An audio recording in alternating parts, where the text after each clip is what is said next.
Fuzzy needs to force a fight here. 239 below, already lost a teammate. But on top of a hill, on this elevation, you're going to have a lot of eyes on you. This is incredibly risky. If the rest of the lobby wasn't already looking to focus them, I'm sure Almay's name popping up in the elimination feed is bound to have set off some light bulbs here for Team Haiku. And sure enough, starting to break through, starting to see where this leftover loot is at from Almay's having been eliminated by those surge ticks. And it doesn't appear as though they're going to have to worry for much longer. That trio just completely wiped essentially by the surge threshold itself. Yeah, it's difficult. Brownie was a trio as well that has yet to make it to an FNCS finals, and you can see the struggle in these top tier lobbies, even if you're able to be the first one to Shogun's arena. It's very difficult to continue that through the late game. As Srap now has to be careful. The benefit of already having 1,000 damage, but having lost one of his teammates, as now the push continues. And Kurama, things looking a little bit grim as well for this trio. It's down to just him and Werix. Trapped in Hellfire, they were able to get ample surge earlier on, tangoing with Queasy's team, but they are just finding themselves so caught in the mix of all these trios. Craig and Azako, though, fortunately enough, will be able to secure this double revive onto Scoozy, but they still have a long ways to go before they're inside the safety of the zone. Yeah, this is 6th zone, which is the first kind of half in, half out, half the zone in the storm, half the zone out of the storm. This is a moment where you want to be kind of set on already getting a bit of damage, having enough loot, having enough mats, and being able to focus kind of on where these zones are going to be pulling. But the issue is for trios like Yanis, Noah, who've already lost one of their teammates and they're playing as a duo, it's likely that they're lower on loot, lower on mats, and have to make more of those risky plays. But sometimes odds might be in your favor. This is an option, an opportunity for Noah and Yanis to maybe find one more. But Drake keeps trying to find an angle. He's done wasting time. He's just going to force his way into the box now with that Typhoon Blade swinging away. Does not care who's on the other end of it. Noah Riley building for his life. Going to get met with a pump shot to the face as well. Oh, he finds the knock. Dre can't swing for any longer. Marino as well eliminated. Noah Riley is the GOAT for a reason, Takada. And he's holding it down, but it comes at such a steep price. Will he be able to find this revive on Giannis? I don't think so, because too many other teams closing in. Caught all that attention, showing what it means to be an FNCS veteran. Noah now is left alone after back-to-back headshot pump shots. Can he continue his wrath as now the pressure is onto him? A 1 versus 3 inside of the storm. This is not a position you want to be in, but there's not much options for Noah here. Just building for his life. Fortunately, he does have a lot of mats, but players like Yell trying to reposition, finding themselves stuck inside of that wind tunnel instead. It is a tragedy when you find yourself just floating to your demise. And Noah Riley, he's just getting dinged from every single direction. There is nowhere safe for his solo to run. Finally cleaned up from the bottom of his own builds. Again, inevitable, essentially, with how much is actually surrounding the bottom of the Shogun's arena right now. And look at this. Levin was talking about it. Even though they weren't the first trio there, you have Swizzy, you have Merstash, you have Queasy, on the Rift Island. And not only that, Taco, they've been able to conserve their mats. Swizzy has max materials. I'm hoping Merstash and Quizzy are in a similar position, but this is a code red for the rest of the lobby right now. When you have this trio, 700 above surge, max loadout, max mats, on an elevated position, already marking in the storm where they're gonna play to claim that high ground. This is looking like a quick game one. If you give Queasy max materials, essentially, heading into that 8th zone position, Takada, I think we know how the rest of this story goes, but don't want to commit to any sort of jinx yet. Even the mighty have fallen before, especially when you factor in that every single one of these teams competing here in this first game of the day knows all they need is a win, and they are in. They've had 4 other chances, saying that we've got 5 games burned through here today, but a victory royale looks nice, and everybody knows that height is one of the primary ways to secure it. They've got every checkbox crossed off. I mean, they've got mats, they've got positioning, they've got loot, they've got damage. They have everything, even time to plan the next rotate, which is exactly what Volko's going to do here. You see there's just 2 seconds left until next zone appears, so this is the time you want to look around, see what's going to be the best rotate. You need to already have this information by the time that zone pulls, so you can act quicker than your opponents, and it looks like they might have just found a solo down below in the mud. Unfortunately for Noms, Storm Surge is also ticking. We're really just getting a indirect view of Noms' downfall here. He's not even getting a chance to try and TP up. For Strokey immediately going to shut that down, but that is a nice siphon material circumstance for Strokey's trio. Now, what can they do next with it? Because having dropped, forfeited a little bit of height, Strokey at least has that Void Oni, so might have a slightly easier time, but again, knowing that it's Queasy's team of all trios controlling that Shogun's arena, these teams, when they try to rotate, they're likely to get beamed from above. Such a difficult rotate. It's what I think literally the highest mountain in the game, but you can see the first trio to put their feet in the snow is going to be Queasy, Merstash, and Swizzy, trying to get as elevated as possible because they know how difficult of a rotate this is going to be for the remainder of the lobby, and all they have to do once they're up and above is look down and start shooting. I did see sights, though, of Nathan, CZB, and Eclipse. They're going to be playing from that secondary height position, so if it wasn't tough enough dealing with the likes of Queasy's team all the way up on the peak of this mountainside, trying to break through Nathan, CZB, and Eclipse as well is going to pose even more issues for these teams. Just so much material that's going to be ate up on this journey towards that top of the mountain.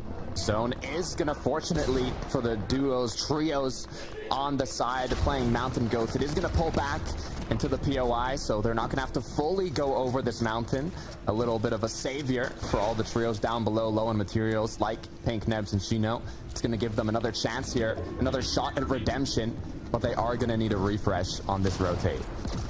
Ideally, what they want is potentially a team that's a little bit more shambles than them as far as materials are concerned, to get a quick refresh off of, considering that they're about halfway up from the bottom, might have an easier time trying to seek out that refresh than some others. Maybe some loot goodies from Queasy's team that they might drop, but all the way down at the bottom of this mountain face already, things are just continuing to pile up, become even more and more congested.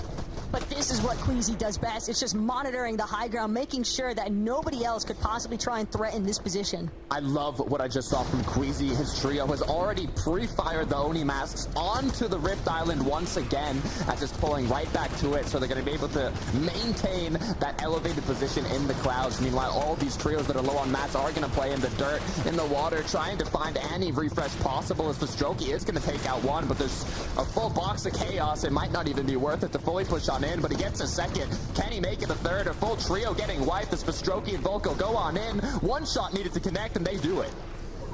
Colb's team didn't stand much of a chance here, but what I want to keep an eye out for, Takata, is teams that are trying to go for these blind TPs. It's going to be so difficult because they have to worry about those wind tunnels potentially taking them into a position that they don't want to be.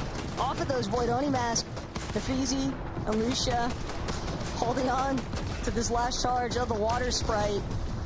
And it's going to continue to buy them just a little bit more time, a little bit more HP. But getting up towards that secondary height position, Swizzy, Merstash, Queasy, they're not trying to allow it. Always staying ahead, always staying on top. Still, look at the materials that Queasy, Swizzy, and Merstash have. Look at their loot, look at everything. It's going to take a miracle for one of the trios down below to retake this high ground from them, as once again, a mountain is going to be where the zone is pulling towards. All these players trying to elevate themselves while the pressure is being applied from above.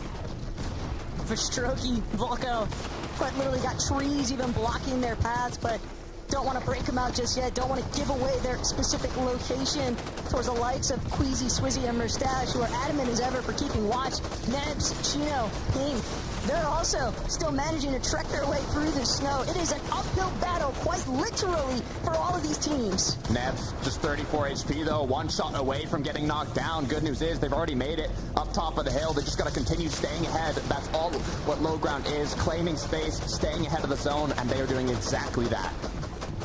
Chino, Ping, hoping to still carry the torch here at this stage.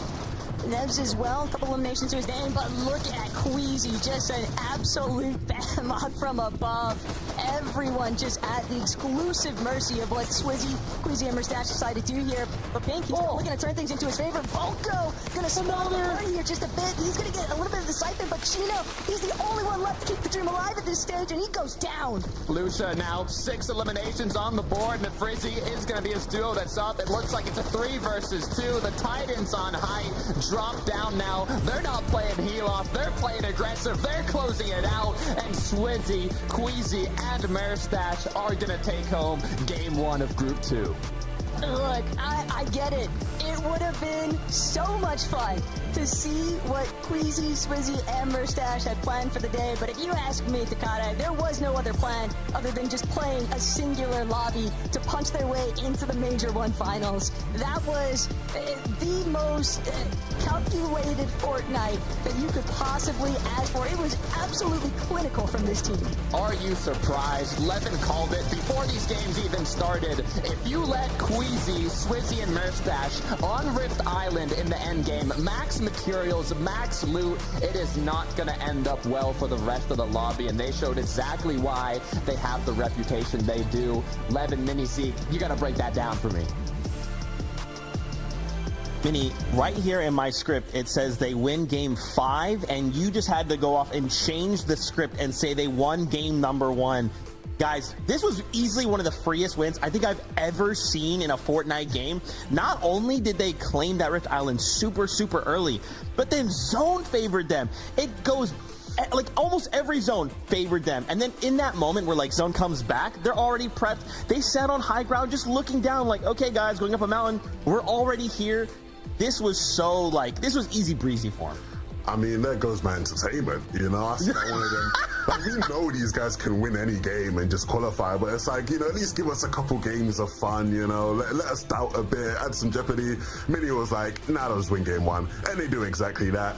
You know, when we were breaking down how these guys play for height, it literally was the exact same as the breakdown we did, right? They're going to play for island. They got up on the island. Zone pulls towards the island. They have cat mats. It starts pulling towards the hill. They're going to pre-TP up the hill. Nobody else in the lobby can play how they're playing, and it's just like you said, the freest game they will play. I'd like to say, you know, like they showed like, you know, some level of excellence, and they absolutely did, right? Their strat is sort of ironclad. Anybody looking up at height has no chance of taking it off of them, but it's just so easy. I can't wait to see these guys in grand finals or in the Major 1 finals, because there will be a couple other teams who maybe can challenge them, but here in this lobby, no one even comes close.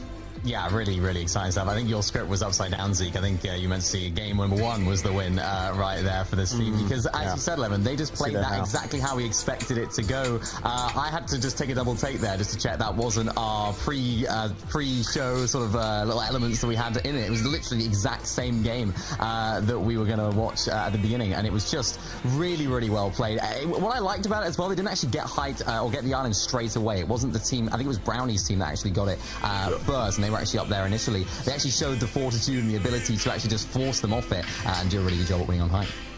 And more on that in just a little bit, because we do have a break, but when we return, we'll break that down, take a look at the standings, and so much more. So stay tuned. We'll see you in just a little bit.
Boek je voordelige pakketreis bij Transavia Holidays. Regel je vlucht en hotel makkelijk in één keer. Bijvoorbeeld 6 dagen Kreta al vanaf €359.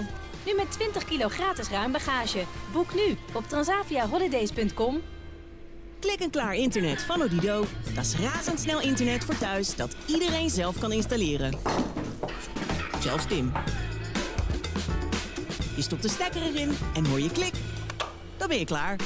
Nieuw klik-en-klaar internet voor maar €25 per maand. Het kan ook zo.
What's going on, everybody? Welcome back. I mean, look, if you missed it, we just saw one of the easiest games I think Queasy will ever play in his life because they just locked down this lobby.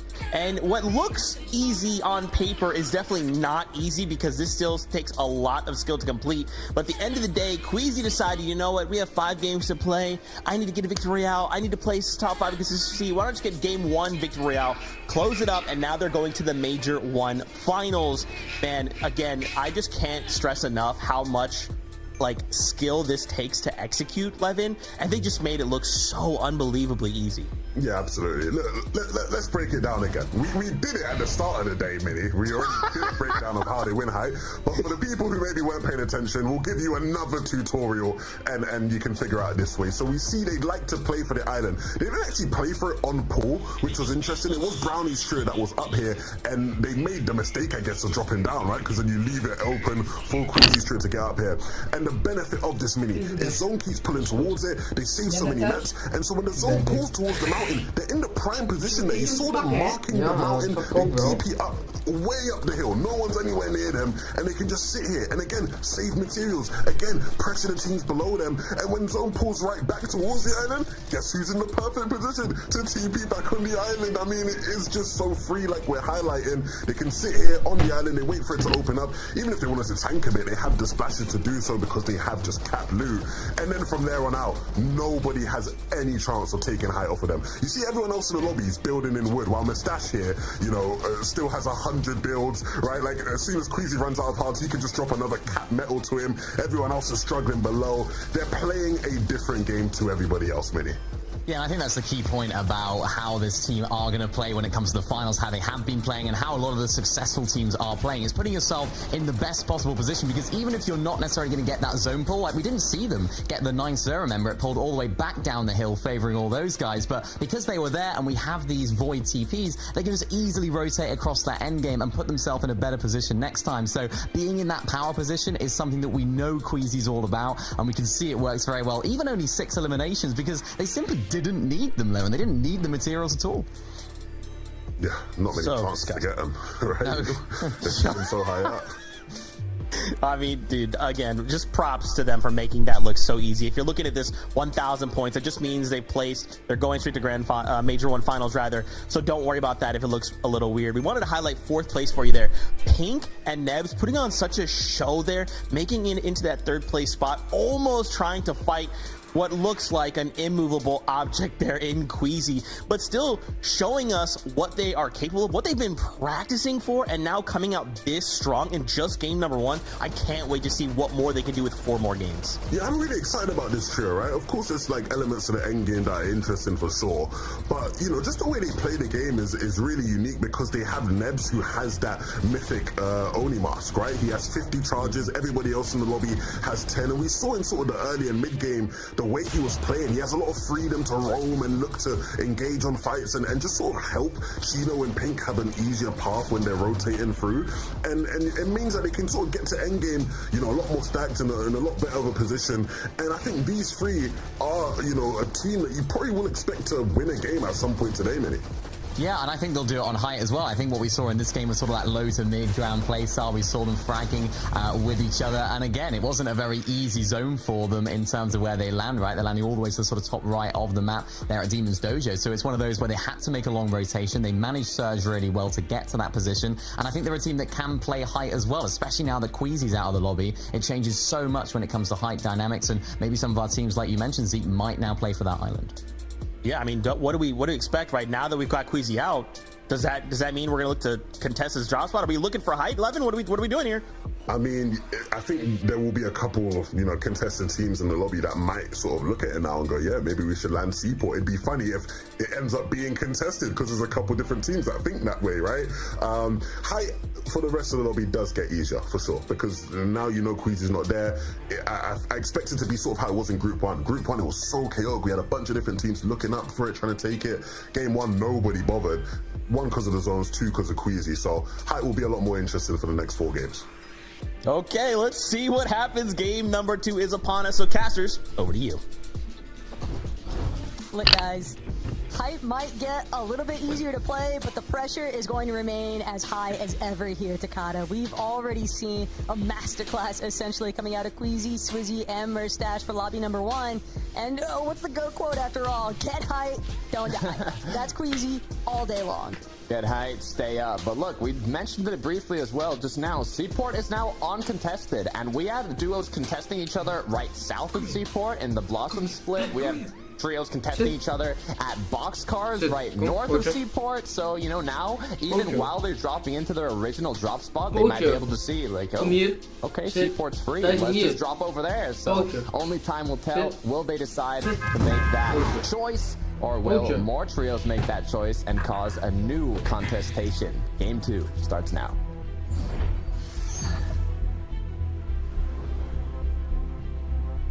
Something else that's been made very clear, though, Takata, with the conclusion of that first lobby is the fact that Shogun's Arena has just become that much more available. We did see the likes of Brownie's trio try to maintain it, but their problem was they encountered surge difficulties. They didn't have the surge they actually needed. They were forced apart from the island. So at this stage, a lot of it isn't exclusively just going to come down to autopiloting, trying to take those height positions, because these teams understand they still need to make sure that they have the surge necessary to do those power plays. 100%, and I'm thinking now in the back of my mind, where's Andalex at? You know, was originally contesting night shift. Now, nobody contesting night shift. But if we go to Lost Lake, we do have a battle that's potentially going to be unfolding. And look, maybe being contested here yet again isn't the worst case scenario for Podesai's team, just because they're going to need the practice if they decide to commit to Lost Lake, Takata. They know what awaits them if in Group 3 we see success from Seti and Kemi and Shari. So a little bit of off-spawn practice, a little bit more, I should say, it can always be beneficial in the long term. Oh. And it looks like not a single trio decided to drop at Seaport City. What are the odds, Tog? I guess they just want to stick to their, you know, routes, their loop path, everything they've studied. They don't want to kind of mix it up, even if it's that much potential free loot. It is a risky decision. As we look at Nefrizzi now, Lucia, Starkist, this trio, I believe, got second place in the last match, so they're already doing a great job in terms of keeping themselves up high on the leaderboard. I didn't want to jinx it there, got a little scared when I saw the knock come through, but they did make it happen. This is some really nice early surge for Lucia's team for sure. And not only that, but knowing that, well, I can't say that they necessarily know, but they might have been able to scope out the fact that teams weren't headed towards Seaport City. So that also does introduce the possibility that teams might look to rotate through Seaport City just for fishing purposes, just for additional loot purposes. And when you have successful early fights, like what we just saw from the Freezy, it makes it a little bit easier to prioritize having some slightly slower rotations. Yeah, the thing is, normally you don't know if anybody's going to drop at that POI that becomes uncontested, but if you're one of the contested trios that are landing right beside it, like I was mentioning at Blossom Split or at Boxcars, I think depending on the bus path, you can see if a trio is flying into Seaport or not. So it's very surprising to me that the ones that are already contested didn't kind of see that and make the decision to drop there. But maybe another trio, like you said, will walk through Seaport, be like, wait a minute, this is uncontested, a bunch of free loot, free mats, but also time that it takes to secure all of that. And when you're already on your mid-game rotate, you're most likely just kind of looking for damage at this point. But we'll take a look back at night. Shattered Span, right? If you're the team at Shattered Span, Putrix, maybe use one of those launch pads to head into Seaport City. They'd also be one of those teams, I think, that has an easier time at scoping out the fact that there's nobody there. And Shattered Span has definitely kind of been going through the ringer, especially since the loss of, you know, some key resources like the slurp truck, and it might make it a lot easier for them to not have to play from such a fringe position on the map. And I think at a slight disadvantage some of these other teams in comparison to what they can gather from that POI. Heading back over to Pink, Nebs, and Chino got, I believe, 3rd place last match. A lot of these trios have already kind of set themselves up 4th place for a good position on the leaderboard. So at this point, as time goes on, it is 5 matches, and when we get closer to those final matches, you might have to change your playstyle, whether it be for the win or whether for consistency. But up at the Polar top, we have Polar getting eliminated, or Polo, sorry, by Dre, who has now secured 3. And Dre needed that as well, because those materials were running incredibly low. This was a pretty stretched out box fight that now is going to send them on a recovery mission to get that reboot off. And they're not the only team kind of duking things out here early on. Brutal Boxcars under heavy fire currently. Clement, Slotse, trying to see if they can get... PlayStation 4, niet alleen 5 hoor. God, ik kan niet eens Fortnite spelen nu. Hoerending.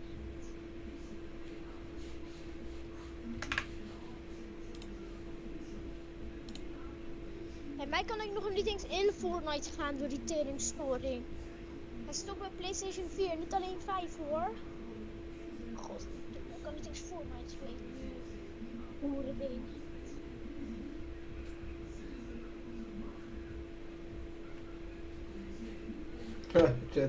Just re-edit their walls. They have all the builds in the surroundings, but they're also taking various angles to apply pressure all over the trio. But the issue is, when you take too long, these other trios in the area are hearing those shots. They're hearing this battle unfold, and they're saying, you know, this could be a good opportunity for a third party, as now the sneaky play is going to come through. They're going to crouch through the builds and just hopefully find an opportunity to maybe 3-2-1 triple shotgun a player here. It's Floki's team that is the most unaware of just how threatened their current position actually is, because they're the ones that actually have some of these builds kind of work their way through the train station here at Brutal Boxcars, and with that menacing sneak up, you almost have to expect a time commitment even from Marvik's trio, right? If you spend so long not actually being directly involved with the fight, you're going to have to get that surge one way or another. And they might have missed their opportunity, at least onto Clement's team. I'm not sure if they knew there was a third party there, which would be pretty unlikely. I mean, they crouched the whole way. I think it was just good timing. They decided this is taking too long. Brutal Boxcars now. Be careful, though. They can actually still get an opportunity here. They take the first shotgun shot, but Kifo is going to be the only one that took the shot, as now they're just going straight into the action, see if they can at least pick up one, and they do exactly that onto Ricky. A quick knock, bit of loot for the trio, but will they continue forwards? Like, that was so necessary, because that was about to be Embarrassing, but fortunately, I do think Marvick, that was a nice recovery. They were able to actually get that initial elimination onto Ricky. 2 versus 3, though. They want to close in on the rest. Spaar was actually the one that had been split initially, but now this trio forced to play tightly knit. Spaar doesn't have the HP, though, to keep things going. That's going to be the secondary confirmation here for Kifo, and that is a promising look, as now it's only a singular member left over from Spaar's team to try and hold things tight.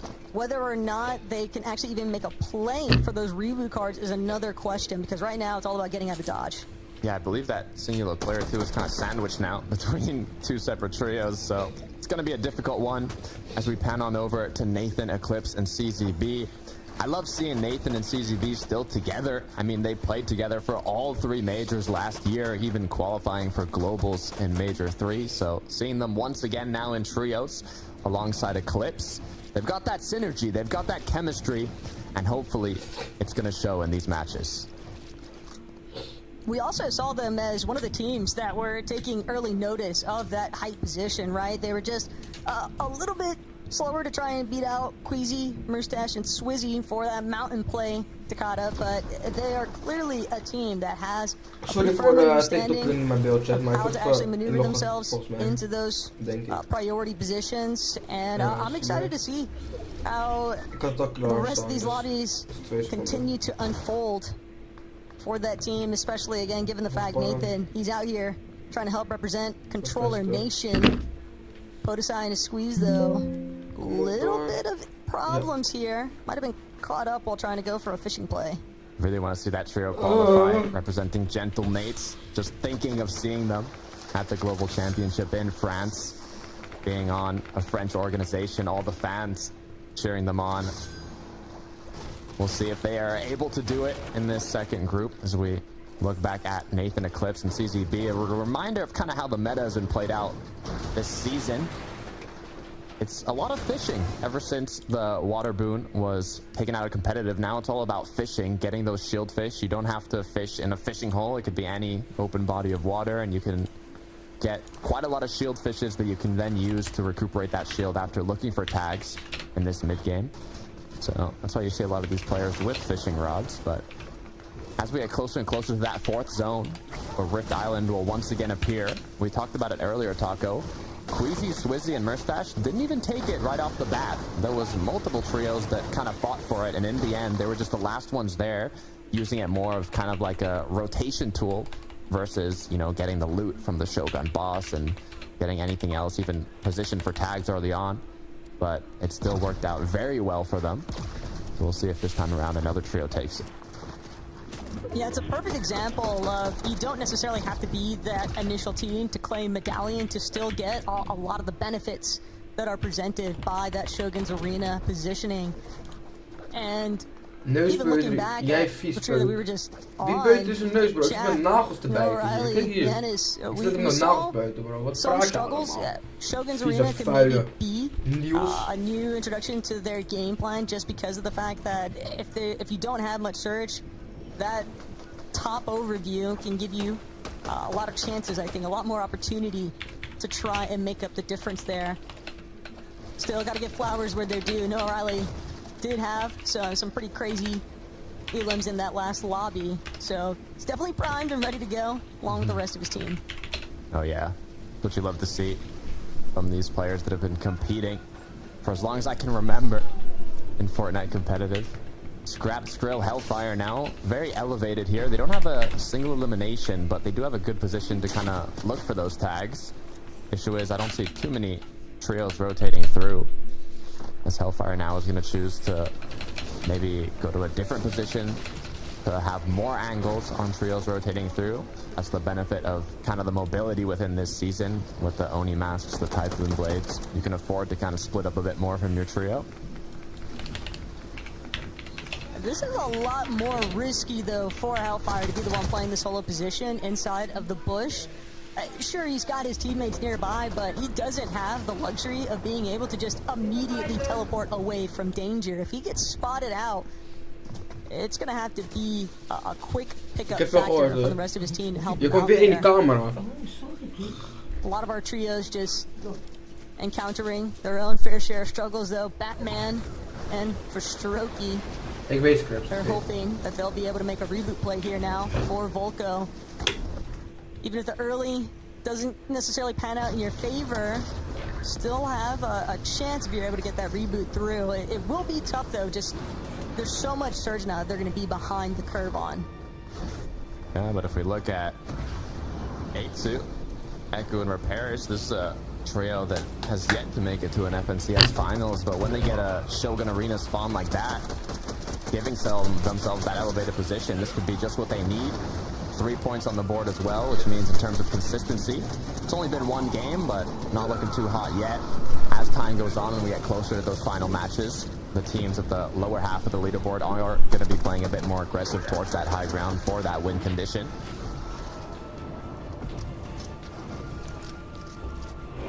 So far, so good as well for Echo's team. Doesn't appear as if anybody is going to make a surprise appearance just yet.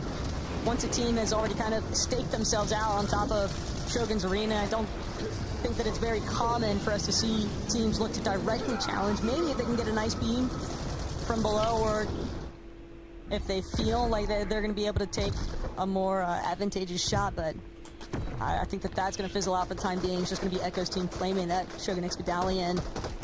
Magic Mosses, though, right on the outskirts of it. Nebs, Pink, Gino, trying to replicate some of that Lobby 1 success, but that was kind of disastrous for Nebs. Punished for that peek just now. Yeah, be careful when you got a full trio in the bush looking at you. It's a risky peek to take. Some trios rotating in from Storm. It's a safer option now to look at that. A triple spray attempt onto Clement, Floki, and Sluxay, though. Once again, from that trio in the bush, being a bit of a nuisance now for both teams in this build. Cooking with Kaya.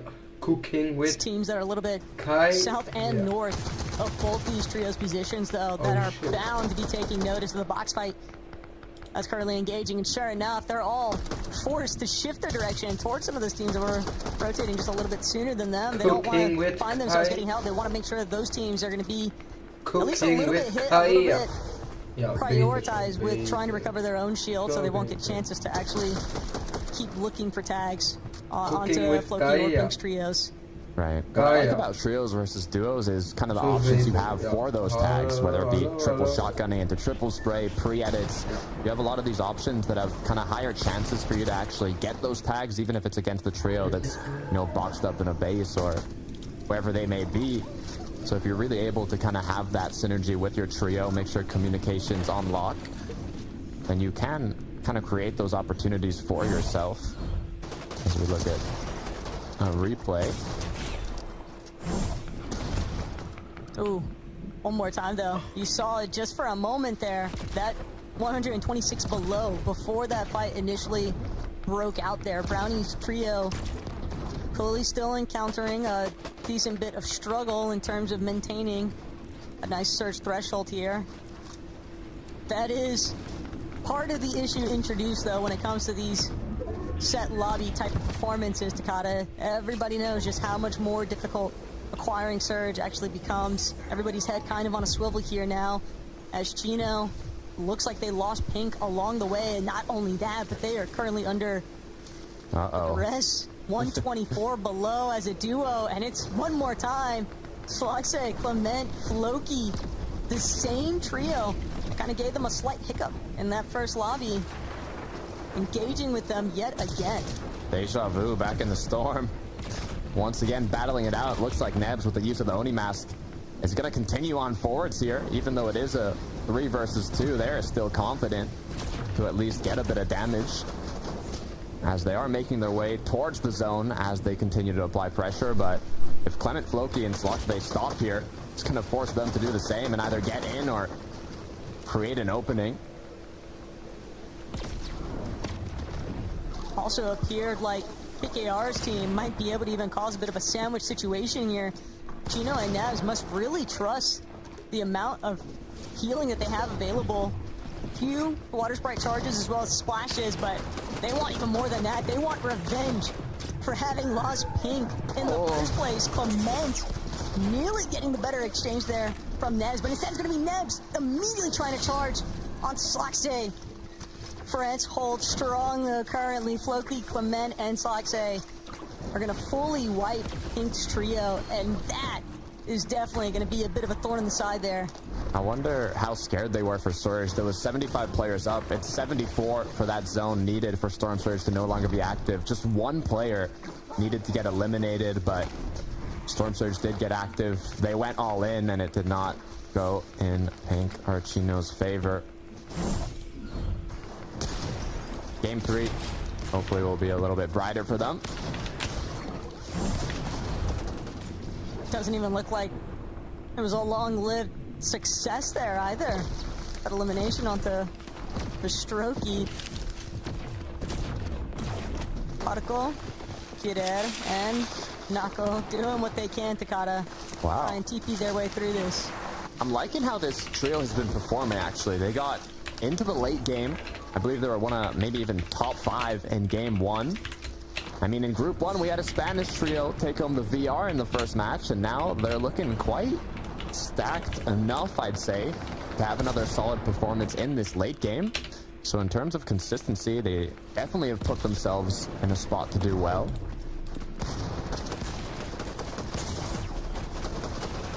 Janus, though, didn't even realize that there was another player running down his own search tower with him, trying to build up as high as possible, hoping that he's going to have the likes of Chat to come through, help save him. But Abdallah not willing to give up that chase anytime soon. Zako as well from afar in the secondary surge base. Chap just trying to apply pressure where he can, but these teams all getting stuck inside of the same perimeter. Yeah, gotta be careful. Chap went full protection there, placing hard mats, covering his team, making sure they have a bit of time to recuperate that shield that they lost, but they're gonna end up using a water sprite here to get Janus back in action, as now the issue is they're only 86 above Surge, and the clock is ticking. The numbers are going down, as Nefrizzi is one of the culprits here, doing more damage to his opponents.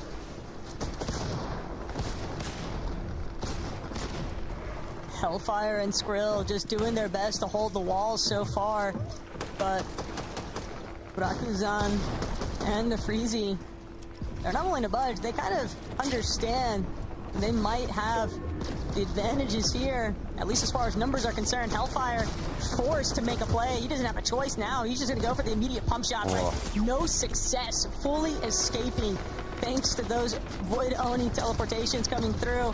And Hellfire, he might have 3 medkits, Takata, but until he finds a tag, they're not going to be of any good to him. Yeah, there's one of the most dangerous zones for Storm Surge. It needs to get to 40 players for it to disappear, and there's still 55 up. So Hellfire, Skrill will have to really find a miracle here in terms of damage. Just 58 below. They have no option to tank it or wait it out with still so many players up. All they have are medkits, no shields, so it's pure aggression. And big shots needed to connect here.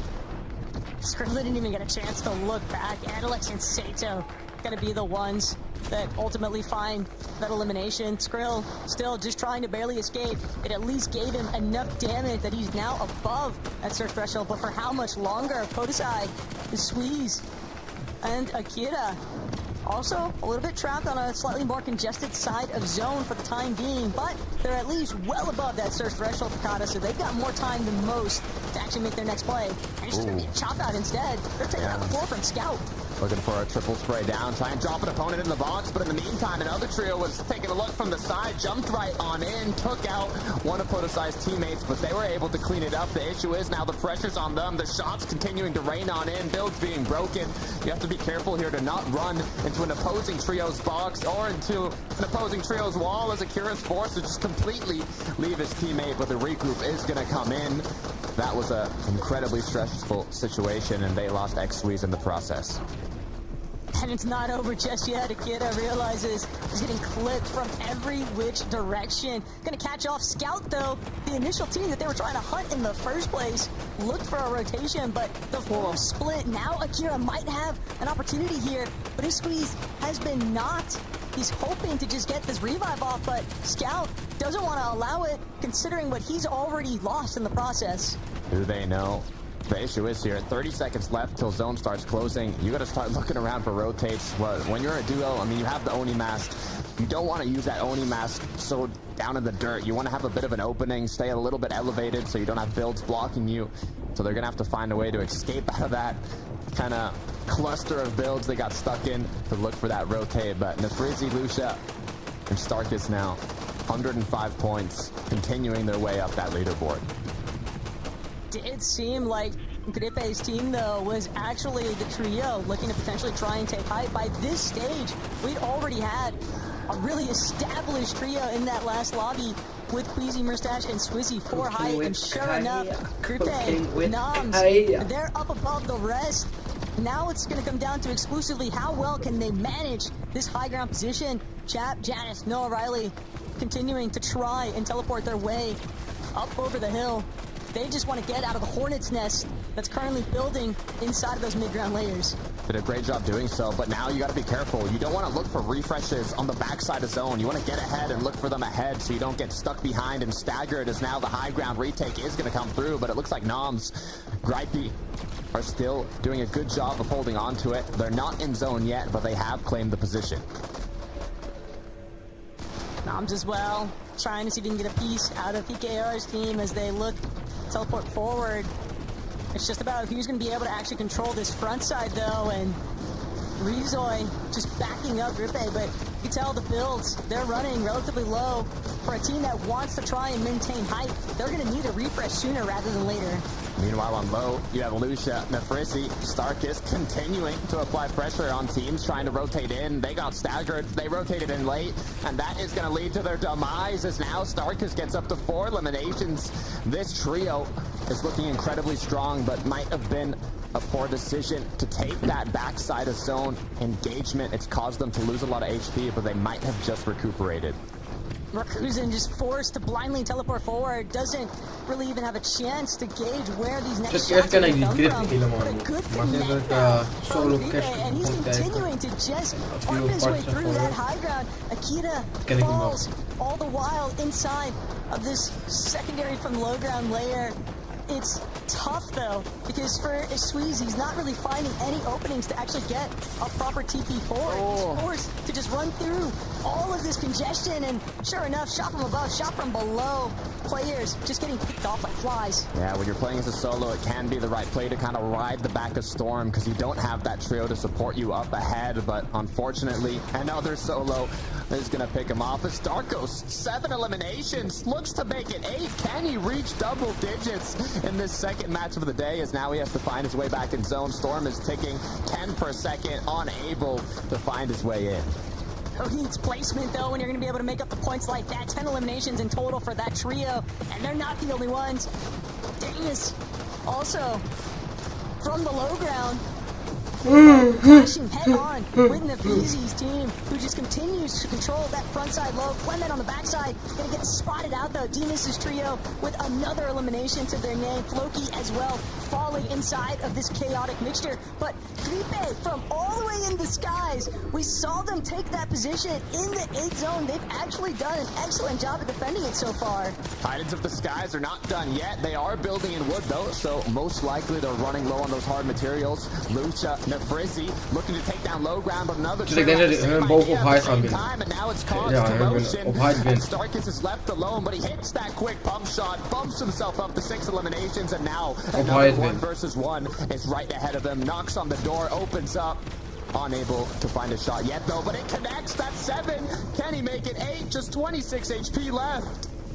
The problem for Rakuzen is he doesn't even get a chance to celebrate that elimination on the Italian player Demus, as well as a solo operation at this stage. But he's dealing with 3 in Noms, Grippe, and Rizoi, and the final blow comes through. Grippe's team is going to be in our Major 1 finals. Once again showing that height dominance, that win condition. If you're able to get up above in the clouds, if you have enough materials, all you got to do is keep applying that pressure and close.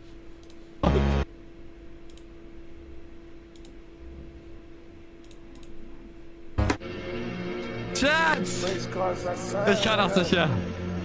Oh mein Gott, Chat! Ich kann das nicht mehr. Doch, ich kann das nicht mehr. Oh mein fucking Gott. Oh mein fucking Gott, Grand Finals! Grand fucking Grand Finals im zweiten Game, Chat. Ich weiß, es war schlecht gespielt, aber no cap. Das ist das erste Final, was ich jemals in meinem Leben IGL'd habe. Und wir sind fucking Qual, Chat. Wir sind fucking Qual. Grand fucking Season, baby. Grand motherfucking Season. Oh mein Gott. Bruder, ich muss auch nicht mehr spielen. Das ist so geil. Das ist so geil, dass ich jetzt nicht mehr spielen muss.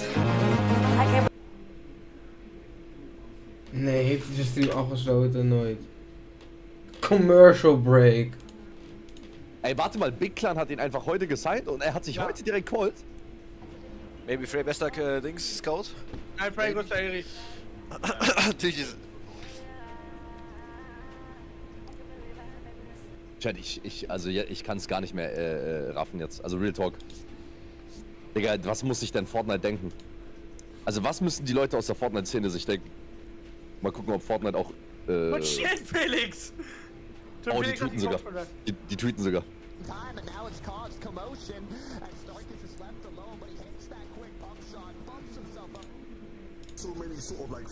Alright, 10 more seconds, chat. We'll call the Grip A giveaway. We're doing this after every and grands and last chance. Alright, we'll call it there. Thank you, chat. Appreciate y'all. No, Nathan. I think Nathan's getting through on top 5 consistency, not a win. I've got him on my top 5. Waarom is het uit? Commercial break, nog 30 seconden. 30 seconden. Frenzy, and that's ultimately what won them the game. They played out their mats really well. It wasn't quite as easy, I suppose, as maybe Queasy's first game, but it was certainly a very nice win from the team there. Yeah, it's a little bit different, right? More of what we kind of expect out of Fortnite. But for right now, we are going to go to a break. When we return, we'll break down that and more of what we saw in game number 2. So, we'll see you right after this. 3 minuten. 3 minuten. Okay, dan gaan we weer naar... Mir meinen Twitch-Chat aufmachen, Bruder. Ich kann nicht mehr, Bruder. No cap. Ich kann nicht mehr, Chat. Ich kann nicht mehr. No cap. Ich kann nicht mehr. Ich sehe meine Subs gar nicht mehr. Heni, danke für den Prime im 3. Monat. Leo, danke für den Prime im 1. Monat. Hele, danke für den Prime im 1. Monat. Popfi, danke für den Prime. Toidi, danke für den Subgift. Chat, davor sehe ich irgendwie nicht mehr. Davor sehe ich die Subs nicht mehr, Chat. Aber vielen, vielen Dank für die ganzen Subs und sowas, Chat. Vielen, vielen Dank für die fucking Subs. Endlich wieder den Grand Final, Chat. Und den Shit gestreamt, Chat. Und alles ist so deserved, Chat. Santa, danke für den Tier und im 2. den wichtigsten. Oh, Cam hat Delay, Chat, an F5 kurz. Kurz F5 in Chat.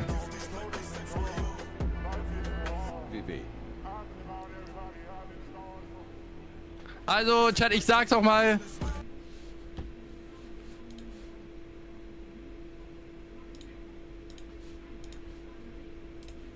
Aber wisst ihr was, Chat?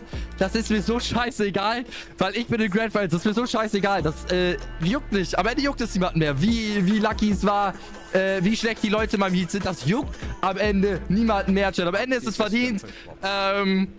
Und Grip at 2025, Chat. Let's fucking go, Chat. Let's fucking go. Bruder, und ich muss diesen Scheiß nicht mehr ready haben. Und das macht mich noch am glücklichsten, Digga. Das macht mich noch am glücklichsten, Chat. Okay, Chat. Jetzt, ich bin wieder da, Chat. Jetzt bin ich da, Chat. Das geht. Oh, kann ich nicht. No cap, Bruder, ich kann nicht mehr. Oh mein Gott, so fucking wichtig am Call. Ich gehe am Call, Chat. Mach den Scheiß hier leise, Digga. Oh mein Gott. Chat, ik wil weten wat het gevoel is als je quad. Volgens mij ben je echt... Nein. Oh doch, hallo? Nee, hä? Nur kassieren ist hallo? Chat. Hallo, Geil. hallo? Hallo? Was geht? Hallo? Yo, what's up? FNCS-Champ. Nee, hab ich das Scheiße, Digga. Oh. Herzlichen Glückwunsch. Dankeschön, Dankeschön, Dankeschön. Also... ich gehe jetzt schon in Replays rein, ne? Ich habe gesehen, Search Trading ein bisschen. Tut mir leid. Ja, gut. Ja, ey, sei mal ehrlich. Sei mal ehrlich, wie nervös wart ihr? No, Digga, okay. ihr habt einfach eine halbe Stunde auf Hyde nicht geredet. Ihr habt nicht geredet und du habt so komisch. Ja, Bruder, das ist Rezoys erstes Mal HEATS oder so, glaube ich.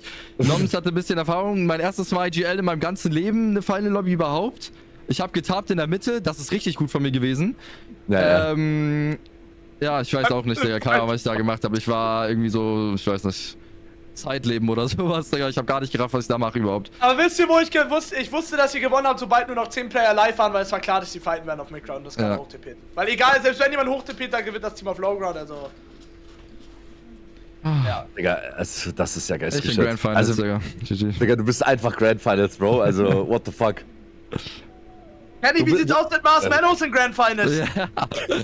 Nein, aber ich will noch mal kurz sagen, Bruder, jeder sollte sowas streamen. Das muss ich noch mal kurz sagen, Bruder. Jeder sollte bei sowas anfangen zu streamen. Und gerade weil Amar das auch schon immer sagt, Bruder, das ist doch viel schöner, jetzt so Qual zu sein und mit seinem Stream, mit so der Community das zu feiern, anstatt irgendwie, keine Ahnung, immer so, ja, Bruder, ich muss mich fokussen und sowas.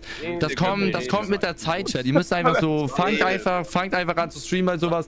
Stream-Turniere. Und wenn ihr Newcomer seid und euch mal für Finals qualt, dann streamt den Scheiß. Weil entweder ihr werdet Letzter oder ihr playt gut und ihr streamt das Ganze noch. Deswegen macht das Ganze viel mehr Sinn, das Ganze zu streamen. Deswegen streamt so welche Sachen, Chat. Das ist unglaublich wichtig. So. Was soll ich jetzt sagen? Alex, du streamst heute nicht, gut shit, Digga. Sehr stark.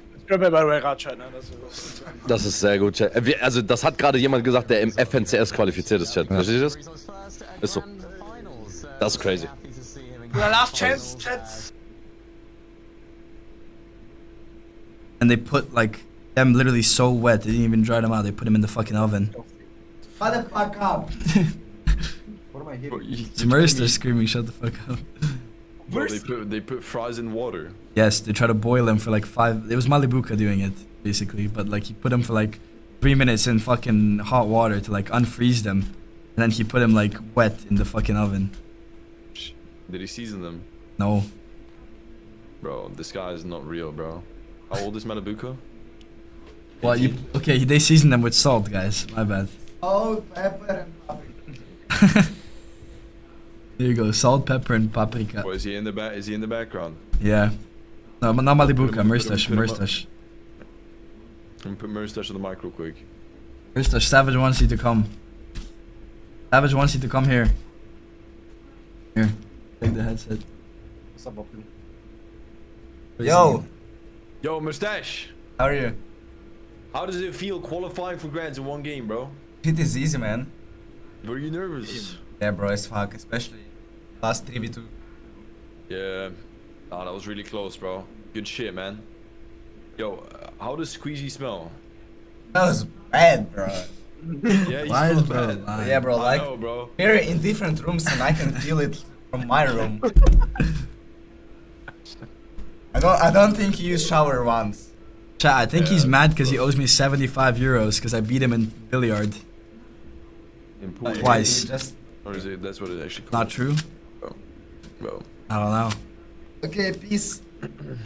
Peace, bro. You guys just got him on the mic to lie or what? I just had to ask him some important questions. Yeah, he asked like if he's thinking, and he said yes, he thinks. Yeah. That's me. Blooded Frogs is on con. Thank God. Was Grippy landing flooded frogs? Yeah. Do you think they're gonna con Vino and Flixie? Fuck no. You're coached by Flexi. Oh. Yeah. Easy, are you reading that? Yeah, I am. Went to duo queue. Yo. Does Mini Miner look like me, like low key? Because you're in my chat, Kickstar. And I'm collabing with Savage to farm his money. Motors? Yo, Zeke is low key a little cutie patootie, bro. We gaan weer naar de Forest chat. 50 seconden nieuw game. Okay, I like it. Let's talk about fourth place, Pixel, Darm, and Demis. We saw Demis there. I don't even know how to say that. I'm so sorry. I'm so bad at saying names. But he made it there in that second place. He almost, made it. But again, just given the circumstances, man, it is so hard to fight through this. There is just, again, so much chaos. And again, Fortnite being kind of like a resource management game, you're trying to just use as little as you can to, like, stretch out as far as you can go, right? But again, just look at the situation. No mats, you're left alone. Look at the shambles loaded. You don't have heals. Like, you're going to do what you can do, right? You got to try and earn some points somewhere.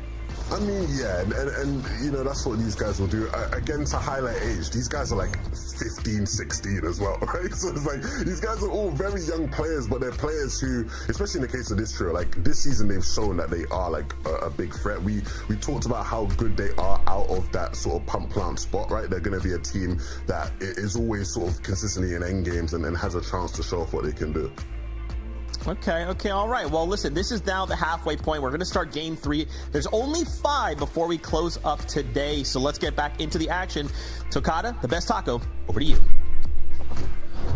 Thank you so much, Zeke. It's all about, you know, how you set yourself up for these remaining matches. Like Zeke said, halfway through. So you got to look at the leaderboard. You got to think to yourself, okay, do I have 1 point? Am I Nefrizzi right now on the top of the leaderboard? Because based on that, you can kind of make decisions on how aggressive you're going to play for that VR, how kind of more safe and secure you're going to play in terms of consistency. We got a new drop spot opening on the map. I mean, Grippe is now, I believe he was at Flooded Frogs before, and there was a team contesting him, so now that team is going to be uncontested. A lot of opportunities being opened up. Also, on the other end of that spectrum, Scott, you have to consider the teams that haven't necessarily gotten off to a great start. They need a big game, and they need it now in Lobby 3.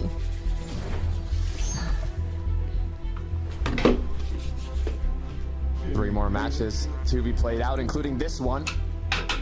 And it's not like the previous season groups, or what used to be called semifinals, where if you didn't make it in one of your first groups, you drop down to the next one. This is basically the last opportunity for these trios to qualify to the major finals. They do have that last chance where Division 1, 2, 3 can compete, but it's only 3 trios that make it through last chance. So this is really where you want to make it happen and where you want to qualify to the major finals.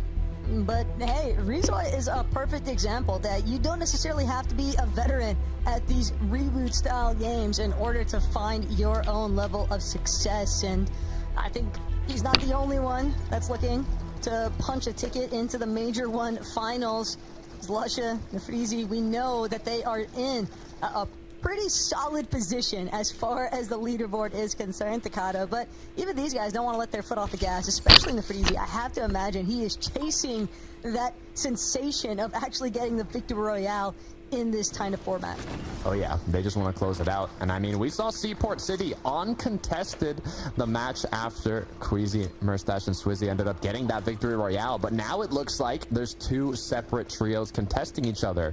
Most likely, these trios aren't having the best of days so far, so they're kind of looking to see what they can switch up. But the issue about switching up a drop spot, you're not going to have your loot path. You're not going to be as efficient. You're not going to know as much about the trios rotating your surroundings. You're not going to know your path for Storm Surge. It's a lot of difficulties that kind of arise from changing a drop spot mid-tournament, but you know, it's anything's possible in FNCS Taco, so hopefully one of these trios can come out on top. I mean, we're talking about trios changing their drop spots. We've got Faded Pigeons team going on a bit of a scenic tour from west to east, essentially, trying to see if they could stake their measures in lobby number 3 with a different drop in comparison to where they have been going at lovely lanes. But Pink, Nebs, Chino, they shut that down. Demon's Dojo belongs to them, and they are not willing to forfeit that anytime soon. They are not letting that one slide as we look at Eku here alongside 82 and Repairs, or T78 IGL in game, as they are at Flooded Frogs, looking to see if they can just kind of loot up and continue with their game plan. Not too much, you know, pressure in their surroundings, especially now that Noms, Rizoi, and Grippy has qualified. Even if you qualify, though, from a position, there is no real guarantees that we might see that same level of commitment from some of these teams once we actually make it to that Major 1 finals. Because as the desk has already pointed out, there are teams competing even in this group today that are potentially looking to just compete to be contested at their natural drop spot as far as that Major 1 finals is concerned. And with that lingering kind of in the back of your mind, you obviously want to get the most optimal practice in. You obviously want to qual regardless, but it's clearly going to be a long, fought-out process, and fighting is something that Demon's team has excelled at today. over at Night Shift. Nog snel, bro. Looks like they want to close this Ik ben one ook out live quickly op as YouTube. Darm has already found an Voor elimination. betere POV kan je naar daar Putting komen, his betere team kwaliteit now ook. in a position where they do have the upper hand. Ik kan me ook altijd supporten door te abonneren en de stream te liken. Ik ben op YouTube elke dag live. Op TikTok niet zo vaak, dus it is dan mostly kan je ook daar one wat builds vaker. here, so if they do want to look for a triple shotgun, might be a viable option. The issue is they're on low ground and the duo's up above, so En je kan I'm not sure what their game naar plan YouTube is komen gonna via be de link. here. En je kan ook mijn Discord joinen He's gonna drop for a moment just to pick up Dus als je via some of YouTube that komt, kan je leftover de Discord material joinen. from his En teammate dan by Pix. kan je ook The zien battle ik may live not be ben. able to close out En ik een here. video plaats. In fact, it's going to be Darm that's actually going to ensure that this goes in their favor. Easy put down immediately. No chance of escaping here. And that's a clean trio finish that this team desperately needed because already another team rolling up on Darm's position. Yeah, that's the issue in trios. When you hear those shots go off, it's kind of openings for other trios to say, hey, I want to join the party. You know, where's my invite? As we take a look at Clement, Floki, and Slogzate heading over towards the Floated Frogs. I wonder if this is due to them knowing now it's most likely just going to be a solo trio around here and might open an option for kind of like a soft engagement, not a full commit for eliminations, but more one where they just kind of look for tags and damage. Like the intent here, though, from Floki's team. Obviously, you want to get your pickings while they're good. And with this kind of, you know, late scrolling to where Flooded Frogs is actually taking place for a battle, they're going to be able to take out some of these players that are trying to teleport away. Eku going to lose about half his shield in the process here. Split as well from the rest of his team. And that could be the real issue that he encounters currently.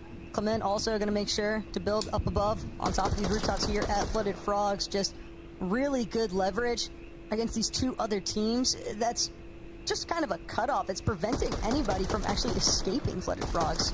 Yeah, it's a great opening for tags, but also it's going to cause his opponents to kind of use mats if they do want to escape, like you said. So we'll see if they just continue with this kind of soft engagement, taking shots when they see openings, but not really going for like a pre-edit or triple spray type of play, more just kind of playing it a bit slower here. But this skirmish might also change the direction of the narrative that we've been seeing kind of unfold between Clement's trio and Pink's. You also have to remember that Pink's team, lobbies 1 and 2, kept running in and kind of being forced to pause because these teams were exchanging, you know, their own elims, trying to get Surge on each other. I'd expect that that's because Pink's team, uncontested, typically at Demon's Dojo, they've been having to find their Surge elsewhere. So they look for that, you know, north base, dead side rotate into the zones. They run into Floki, Clement, and Sloxay since they're already coming out from that Magic Moss's kind of territory. And now, Pink's team, they have Surge. Floki's team, they're looking at two different teams entirely. So almost wonder if that's going to bode a lot better results here for Pink's trio in the long term. Ja, oh ja, ik zie je naam. Right, it's all about setting yourself up for the late game, right? Not just acting in the moment, but have your decisions be meaningful ones that have, you know, thought behind them on how is this going to benefit me later on, which is a lot of what these trios are doing. I mean, it does take experience to qualify to the groups, and even more experience to qualify to the major finals. As we can see, Nako up top on the hill with his trio, who've already positioned themselves in a nice location to kind of find those tags. As we head back over to Nathan, CZB, and Eclipse. So far, no eliminations, but they've got loot, they've got materials. You want to be rotating on your, or I mean, getting a mats on your rotate. You never really want to stop farming in these types of lobbies, but it looks like they might just be able to find a sneaky play onto Andalex here. Close by. Andalex might have just barely escaped for the moment. It's Marco who is actually under fire currently from Nathan, CZB, and Eclipse. Had Andalex been just like a second later, I think, at running out from his position, he might have just been toast here, Takata. Even now, things are still looking incredibly grim for Andalex and Marco. En in de Discord laat ik weten wanneer ik live ben. Of video's pas. Of zoals je net zag op TikTok live ben. Ook Twitch namelijk. Maar ik ben er nog niet fulltime op aan het grinden. Omdat ik ben nog een beetje aan het twijfelen of wat ik moet doen. Maar in ieder geval, als je de Discord joint, zie je wanneer ik live ben, video's plaats. Je kan chatten met mensen gewoon via de stream van de stream. This will be a tough one for Marco to escape from. Yeah, the thing is, Marco and Andalex, they have information that Nathan and CZB Eclipse don't, right? They don't know that Andalex was without any shields. If only they hit one shot, would have been all it took to know, okay, you know, this team is low on shields, low on loot. We can make an aggressive play here. We can push them. But since the player that they ended up tagging did have shields, it didn't give them any of that information to know that they do have a big advantage if they want to take that fight. So they're just going to continue to play it safe. Luckily enough for Andalex's team, it's going to give them a bit more time to get out of that position, even pop minis like you saw. But the rotates are going to continue for the teams around Brutal Boxcars. This is the drop spot that has that train that could potentially give you 200 metal per teammate you have. Uh-oh.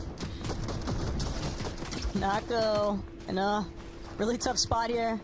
Aiku gonna be forced, though, to stop trying to actually chop out Neku's floor from underneath him. And Aiku just gonna opt to, I think, reunite with his team. Once those shots come in from the third party, everyone is on red alert here. They're not trying to find themselves compromised, as tempting as it might have been to continue trying to pursue that elimination onto Nako. He managed to escape. Is it going to be enough, though? I mean, escaping with that little HP, not even sure if Nako had his teammates close by at all. It's going to be a tough one to come back from. We'll have to see if we end up seeing them later on, how they were able to even do that. But so far, Putrix here on a sliver of HP. Some concerns, though, because it seemed like it was Pink's trio that Putrix kind of had in his sights. Scout, alongside the rest of his teammates, surge basing. They're trying to cut off these teams that are looking to rotate inwards from that Flutter Frog's position, and they know they've likely got the comms. Podesai, Sweez directly underneath them, and they're not the only ones. Two separate trios that they've got a pretty prime viewpoint over. Yeah, I don't know how I feel about this one. You got a full trio in a bush. Got one boxed up, another one up top on a surge base. What's going to end up happening here? I'm trying to think myself. I mean, zone's going to close 30 seconds, most likely not going to close onto them. It could happen, but in terms of odds, probably won't, meaning one of them is going to move out.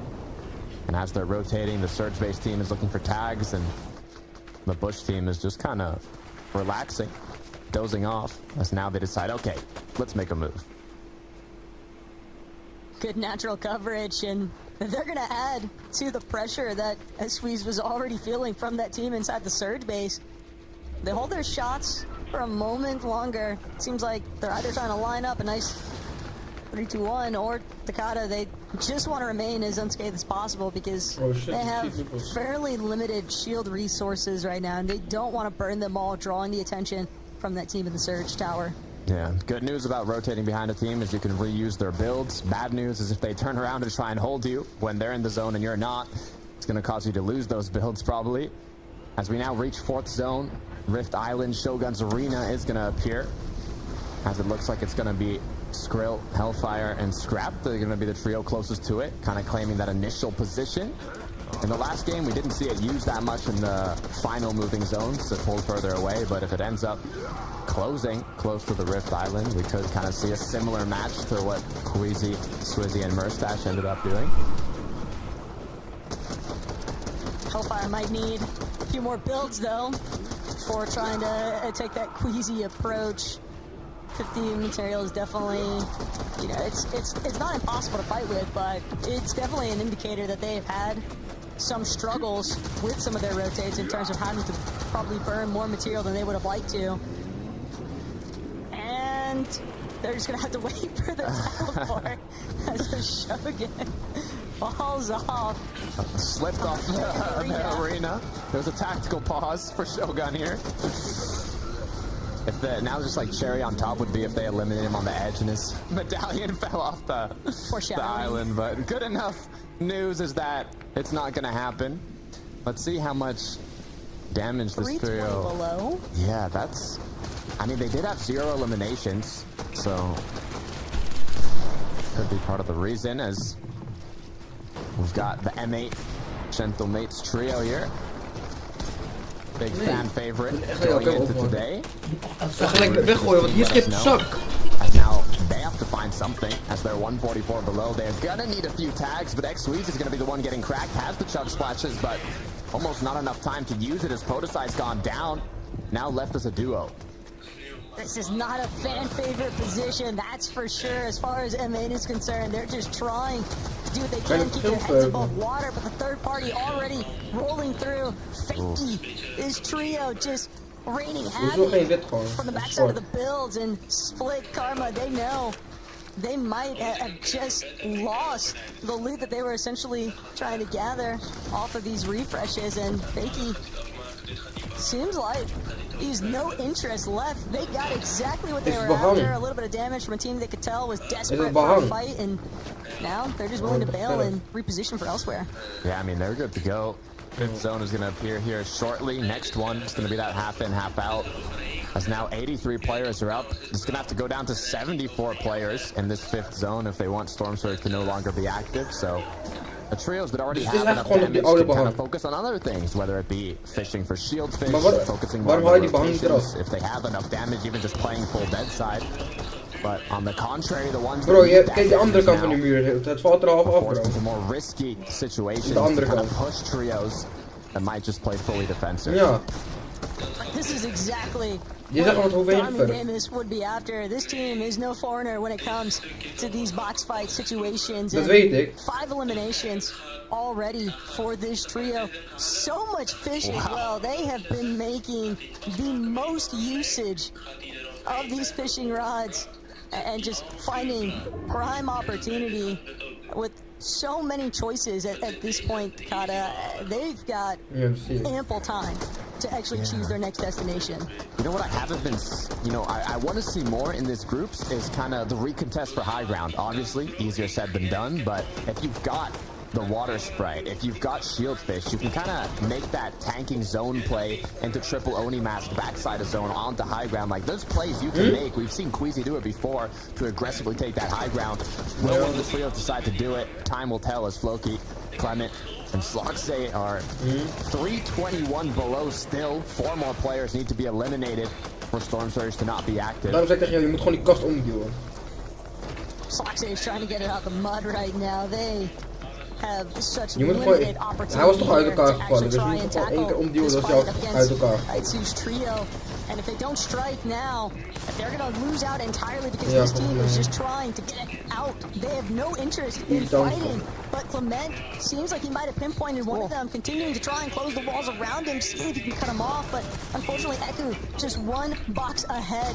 En ik krijg nog B of C wat ik heb. In fact, if you can say it's going to be forced onto the back foot. He's trying to see if he can get a chance to recuperate, but he's burning so much, and soon enough, those surge takes are going to pose problems here. But Eku, tag underneath, still has so much on the line for the rest of his team. Clement goes down though. Floki with the reversal gets a knock as well. It is a 2 versus 2 now, but as shots continue, pressure now eyes on this trio from other players in the surrounding area. Eku forced to go on in now. It looks like Floki still has a teammate alive, but Sloxay misses. You need to connect those shots. Luckily enough though, he is going to be able to get that last connection. Unfortunately, another trio was quicker to it, as Floki now is just a little bit of extra loot for this refresh. Fakey's team has just been the Grim Reapers of these third-party engagements, and hey, if it works, it works.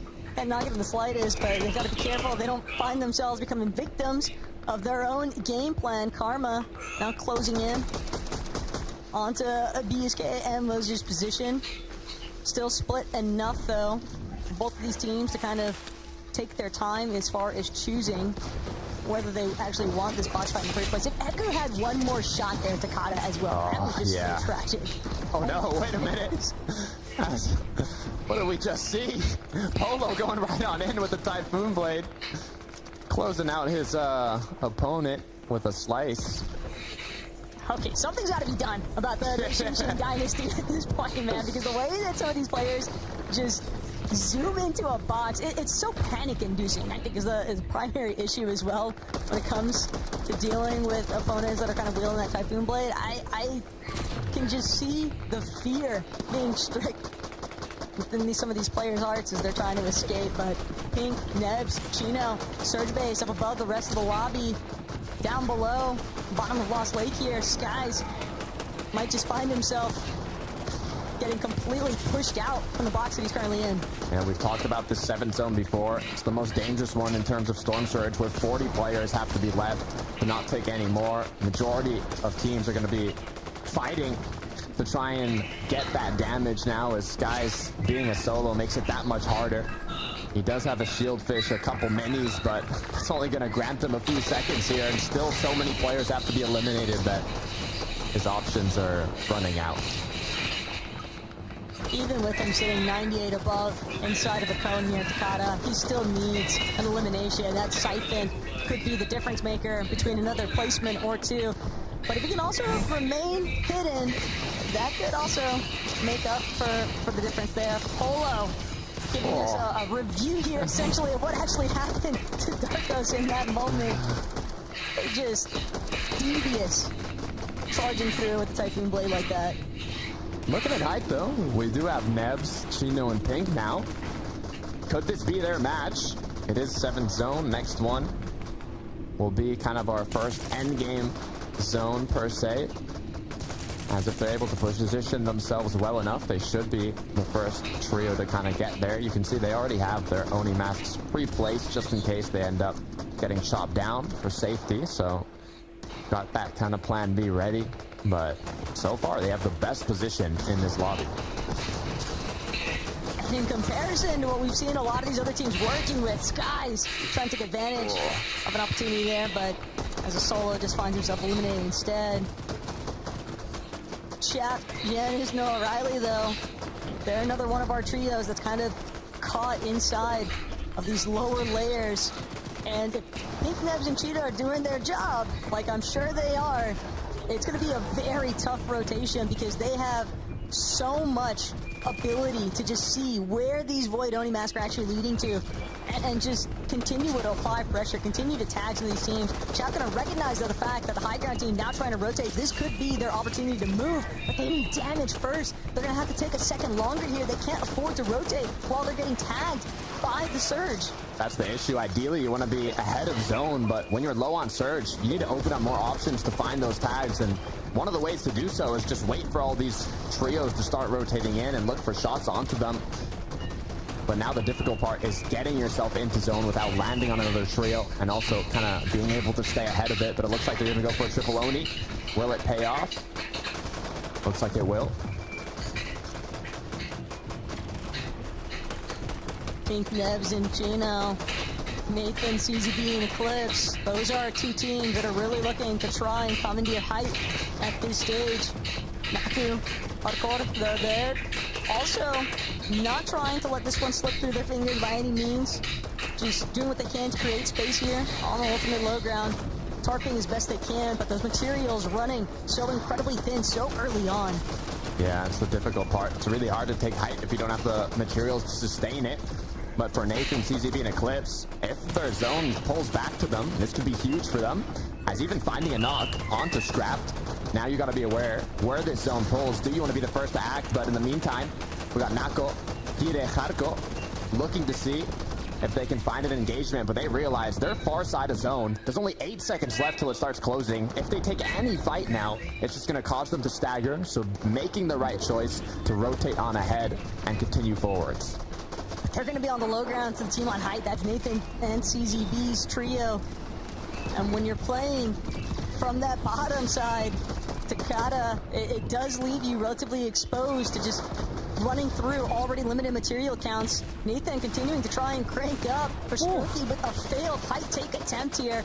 Really going to get shut down. Nathan happy to collect that siphon material here. And not only that, but he's going to continue just creating this monumental base out of hard materials. Nobody else has a chance to even look up just yet.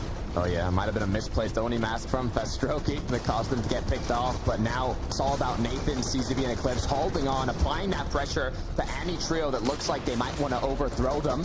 In the meantime, though, we do have trios also deciding, I don't even want to go for height, I just want to play consistent on the low ground, but with the pressure being applied from above, it's just making it that much more difficult. Now O'Reilly, though, kind of vulturing through the low ground. They've lost Chap along the way, but still doing a relatively strong job at just playing to their strengths as a duo. Only one avoid Oni charge left here, though. And Batman, with that Invis Medallion, trying to escape. 1 HP is all that he has left. I fear the worst is soon to come here, though, Takada. No shields, no heals, just an invisibility medallion and a dream. Batman needs to find Siphon, needs to find anything he can to recuperate a bit of this HP. The good news is he's staying sprinting. He cannot stop sprinting. He needs to make use of this invisibility. He does exactly that, finds a knock. Now it's going to get a bit of Siphon, refresh on materials. Can he find one more? No, he has to reload. As now repositioned, playing the backside of the zone. Generally, you don't want to do this, but when you're a solo, it's just the right play. The invisibility, though, and the infinite stamina is just carrying him so far. He's running towards the front side of zone, even trying to see just how much longer he can afford to survive in this type of situation. But Batman climbing up on top of everybody else's build. He had nothing left to his name as far as material is concerned. Finally going to get put down. But CZB, Eclipse, Nathan on the end of that fold in the high ground. They're going to just wait for the lock to get itself out. Looks like Noah with 2 as CZB, Nathan, and Eclipse are continuing with their dominance above. Issue is they're running low on materials, but Noah is looking unstoppable as he has the medallion. He has 5 eliminations, and he's building up. He's a solo, and he's playing second height. He's feeling incredibly confident right now as he quickly decides, maybe I should drop down a little low. Maybe I should heal up, but you're still second height, Noah. The pressure's on you. You have to drop down further. You have to find some sort of opening here. Look, there's a method to the madness as far as Noah Riley is concerned. He knows he's got players on the other side of these walls. He's trying to conserve as much of this material that he's left. He knows that he might have the gap, an opening. All he needs is one singular shot. Nathan gonna get clipped, but Noah Riley can't afford to find that closure. Instead, gets the chop, continuing to cause mayhem for this team on height. Gets dropped down. They don't know where he is. He's invisible. He's sneaky, but he goes down. Noah gets eliminated now, as it looks like Easy, Fakey are still up as a duo. The high ground team drops down. It's Eclipse. It's Nathan. It's CZB. They close out game 3.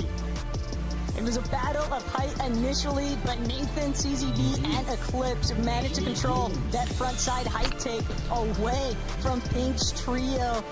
And they did a really solid job at defending in those final moments because Noah Riley was just causing so many issues. Had that pump shot connected just a little bit better onto Nathan there, Takada, we might have been looking at a slightly different circumstance there for Fakey's team. A 99% faith, 1% possibility. Noah Riley was going for the 1v3 on height. I mean, I had faith. I wanted to see it happen, but it was a play that was very difficult to actually pull off. And from game 1 to game 2 to game 3 now, it's just been pure high ground domination. I want to see more trios contest this height. It's just so much more difficult said than done. But congratulations to CZB, Eclipse, and Nathan for taking home the 3rd game. Let's see how that's shaking things up back at the desk.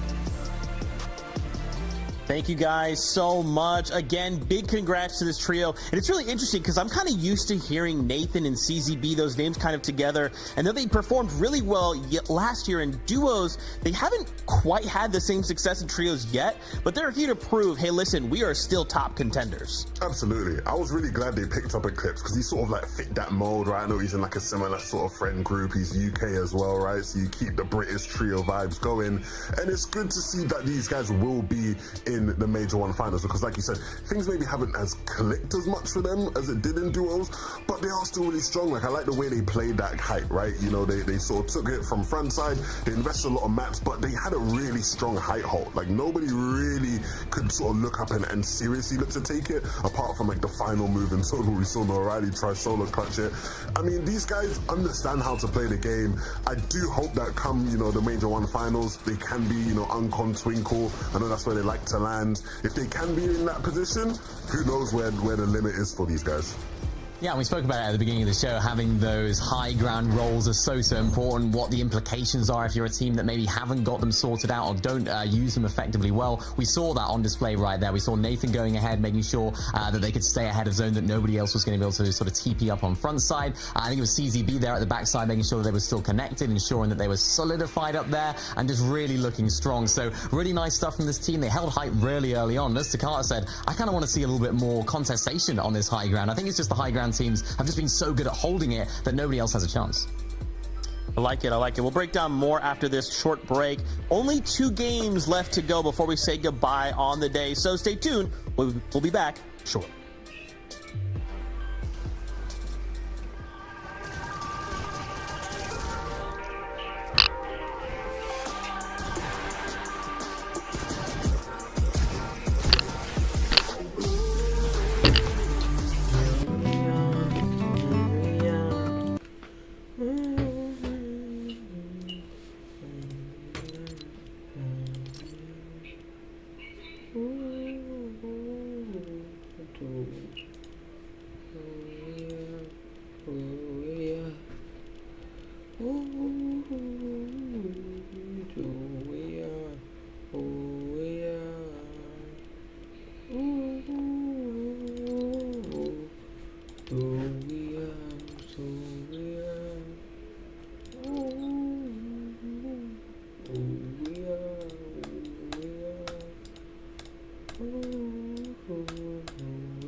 number 5. I think where Ziandi was pretty much already qualified, they were able to play out all of their materials on that sort of mid-ground layer and then went for height at the end. And all the teams that needed a win, they were the ones that suffered because they were just going up for height, trying to do whatever it takes to actually get a victory royale. When you have a team that just has that flexibility just to play however they like, because they know they've already qualified, all these other teams, as you said, Levin, will be making sure, hoping, I suppose, that this team will get out of the lobby. So far, though, I mean, really, really impressive stuff. Really nice game plan, no matter what the zone is. It hasn't been all favorable for them, which their fourth, their third, and their second would have made it look like that is the case. It just seems like they're able to keep going in these lobbies, no matter what gets thrown at them. Yeah, and I do want to preface, like, obviously, the victory route would be nice, right, because it just auto-qualifies or whatever. They're still first place in consistency. That's still an amazing feat. I'm just kind of, like, looking ahead a little bit to Major 1 finals and just thinking, how might they hold in the future?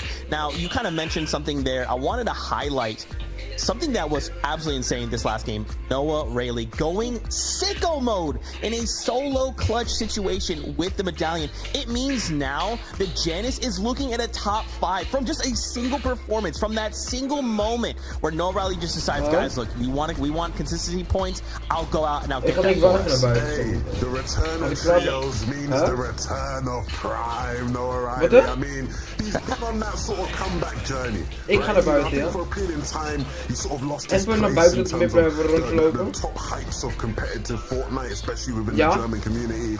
But of late, he's just been naar buiten, maar ik ben de hele dag thuis. Ik ben nog voor 3 minuten. 8 uur is klaar en dan ga ik naar buiten. Showed us exactly why, you know, he was respected as one of the best players in the world way back in the day in the time of trios.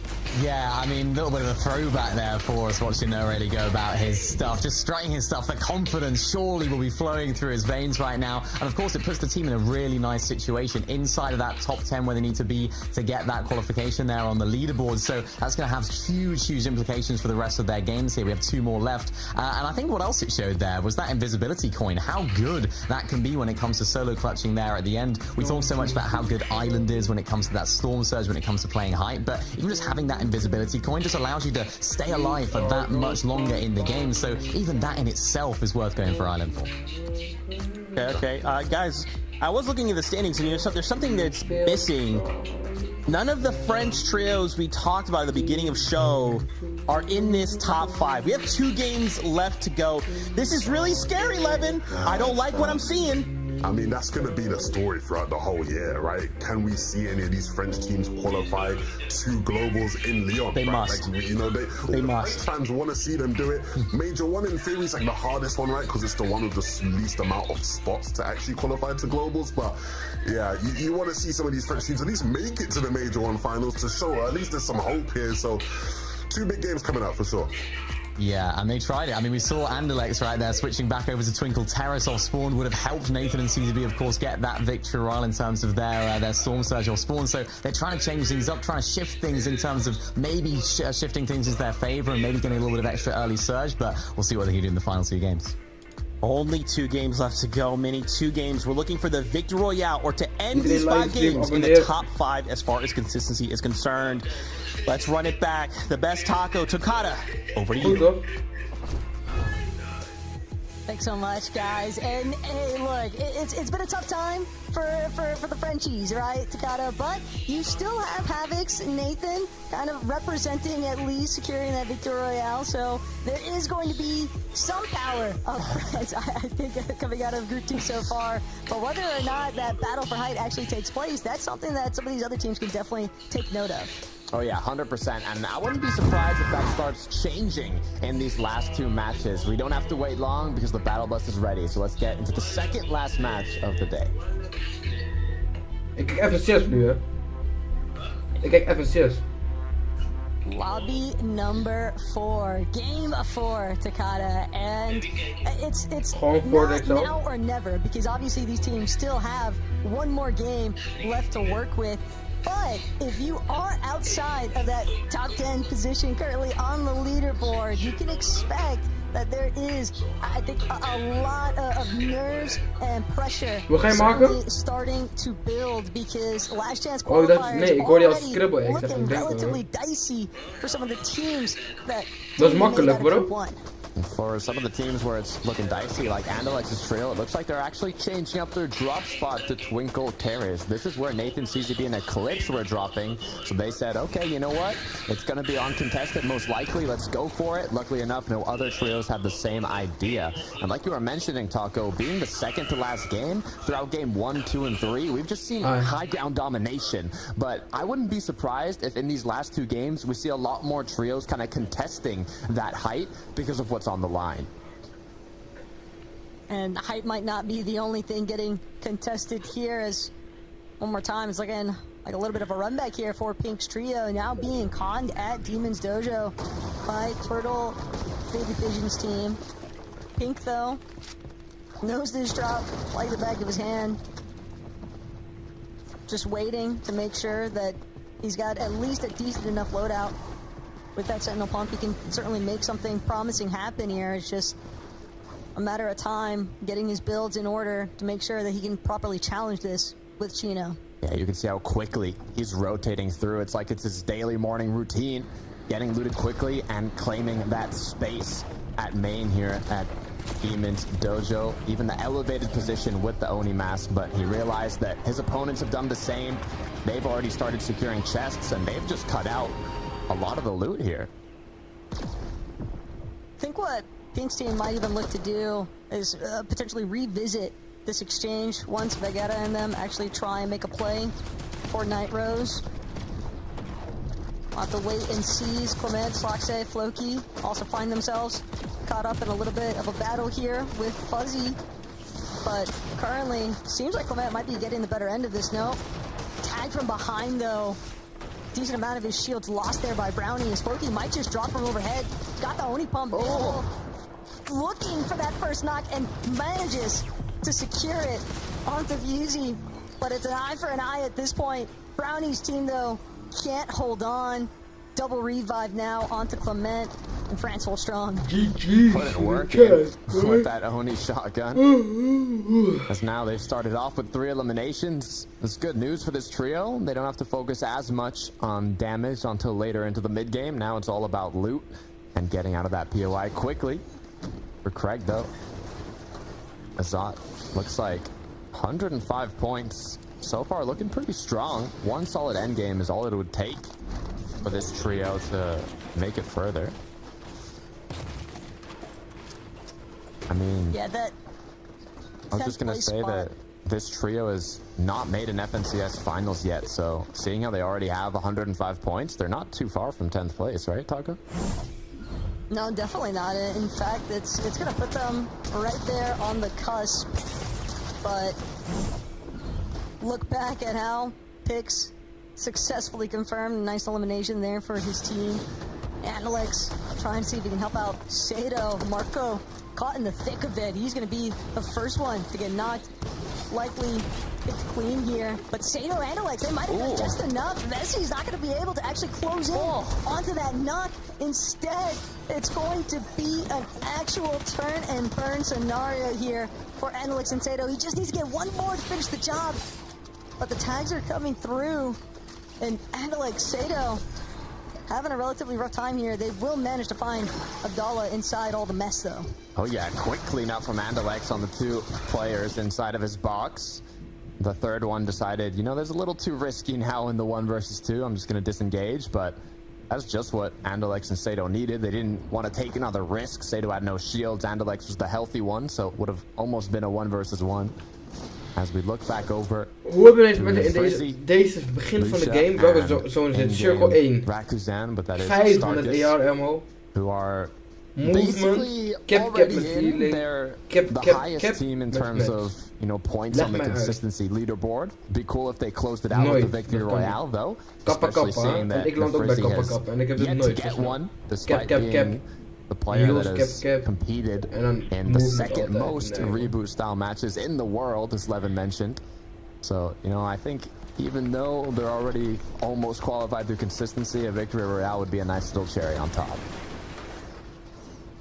Yeah, it's pretty unlikely at this point that they find themselves knocked outside of that consistency section of the leaderboard, Takata, but for these other teams, Des pointed it out, it would be very nice if Naku's team, or excuse me, the Freezies could actually find that Victor Royale, because then it just bumps everybody else up one more.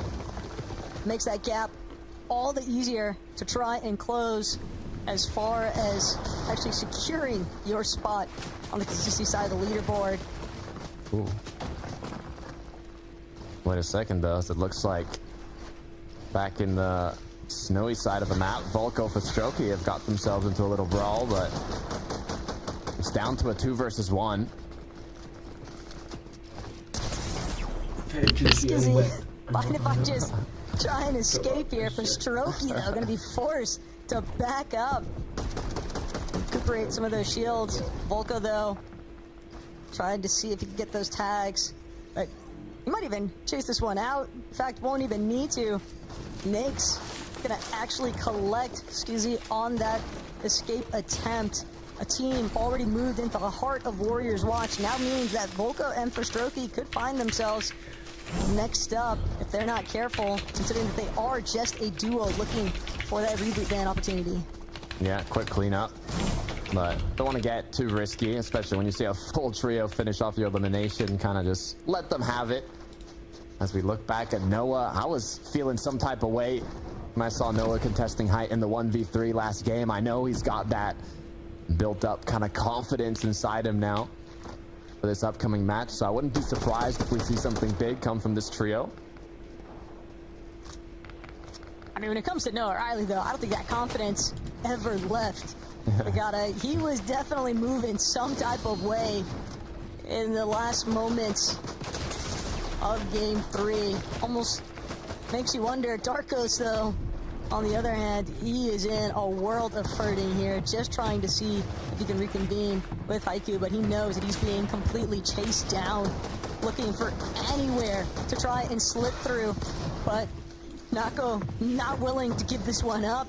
And I fear the worst is soon to come here, because Nako and Hart, they are just doing everything they can to cut this player off. Yeah, it's not looking good for Darkos, to be fair, when you've got 3 different players looking for various angles on you, but I believe there's even another trio on the hill taking shots, so you really got to be careful. Darkos is doing a great job of staying up, though, to be fair.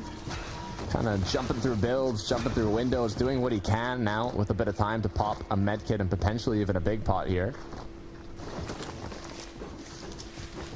Definitely sending Haruka and Nako at least on a ring around the rosy journey, and now they've got to be extremely careful as far as actually trying to chase this one out, because the shots come through. It's going to be Chap's team hanging out on that mountainside, and they've got pay-per-view scenes here of the fact that there's at least one player trying to run away from a full team. So they know that these teams, they're not working together by any means. Chap going to be the first one down, even preemptively placing the Void Oni TP in case he catches himself biting off a little bit more than he could chew. But with such a strong overview, Kid Ed going to get 8 apart here, just shredded.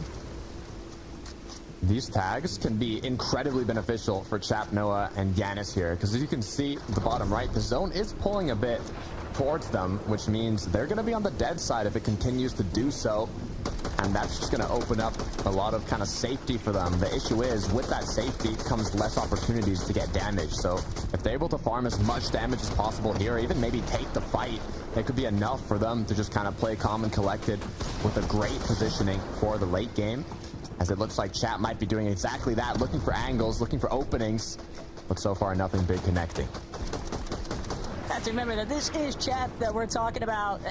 Guy is like the prime when it comes to fighters on the region. Noah Riley also backing him up, just creating so much space, making sure that Nako and Haruka, they're going to have a really difficult time looking for the disengage here, but Yanis might have found himself in a spot of trouble. Forced down from his perch. Yeah, a lot of metal used on that. Now another trio holding both of the trios in a row. Yeah, that's crazy. They got the reboot, it seems. Came back for a bit of revenge. As now Chap, Yanis, and Noah are going to say, okay, this is taking a bit too long. We're going to continue rotating now. We used a bit of mats for this brawl, so we're just going to recuperate that, continue making our way towards zone. But I guess the issue for Darkos and his trio coming from the reboots is now, how are they going to get enough loot? How are they going to get enough mats? Refresh would be ideal, but hopefully they can figure it out. Ooh. Wow. Nice beams from afar there by Floki, just playing from inside the storm. We've also got Pink's team threatening Putrix's. A little bit more mid-map positions for both of these trios involved, and seems the intent from Pink's team at least is rotate a slightly separate direction. They got their tags. Now they just want to make sure they're reserving as much of the material as need be, but still looking to cover their backs where necessary.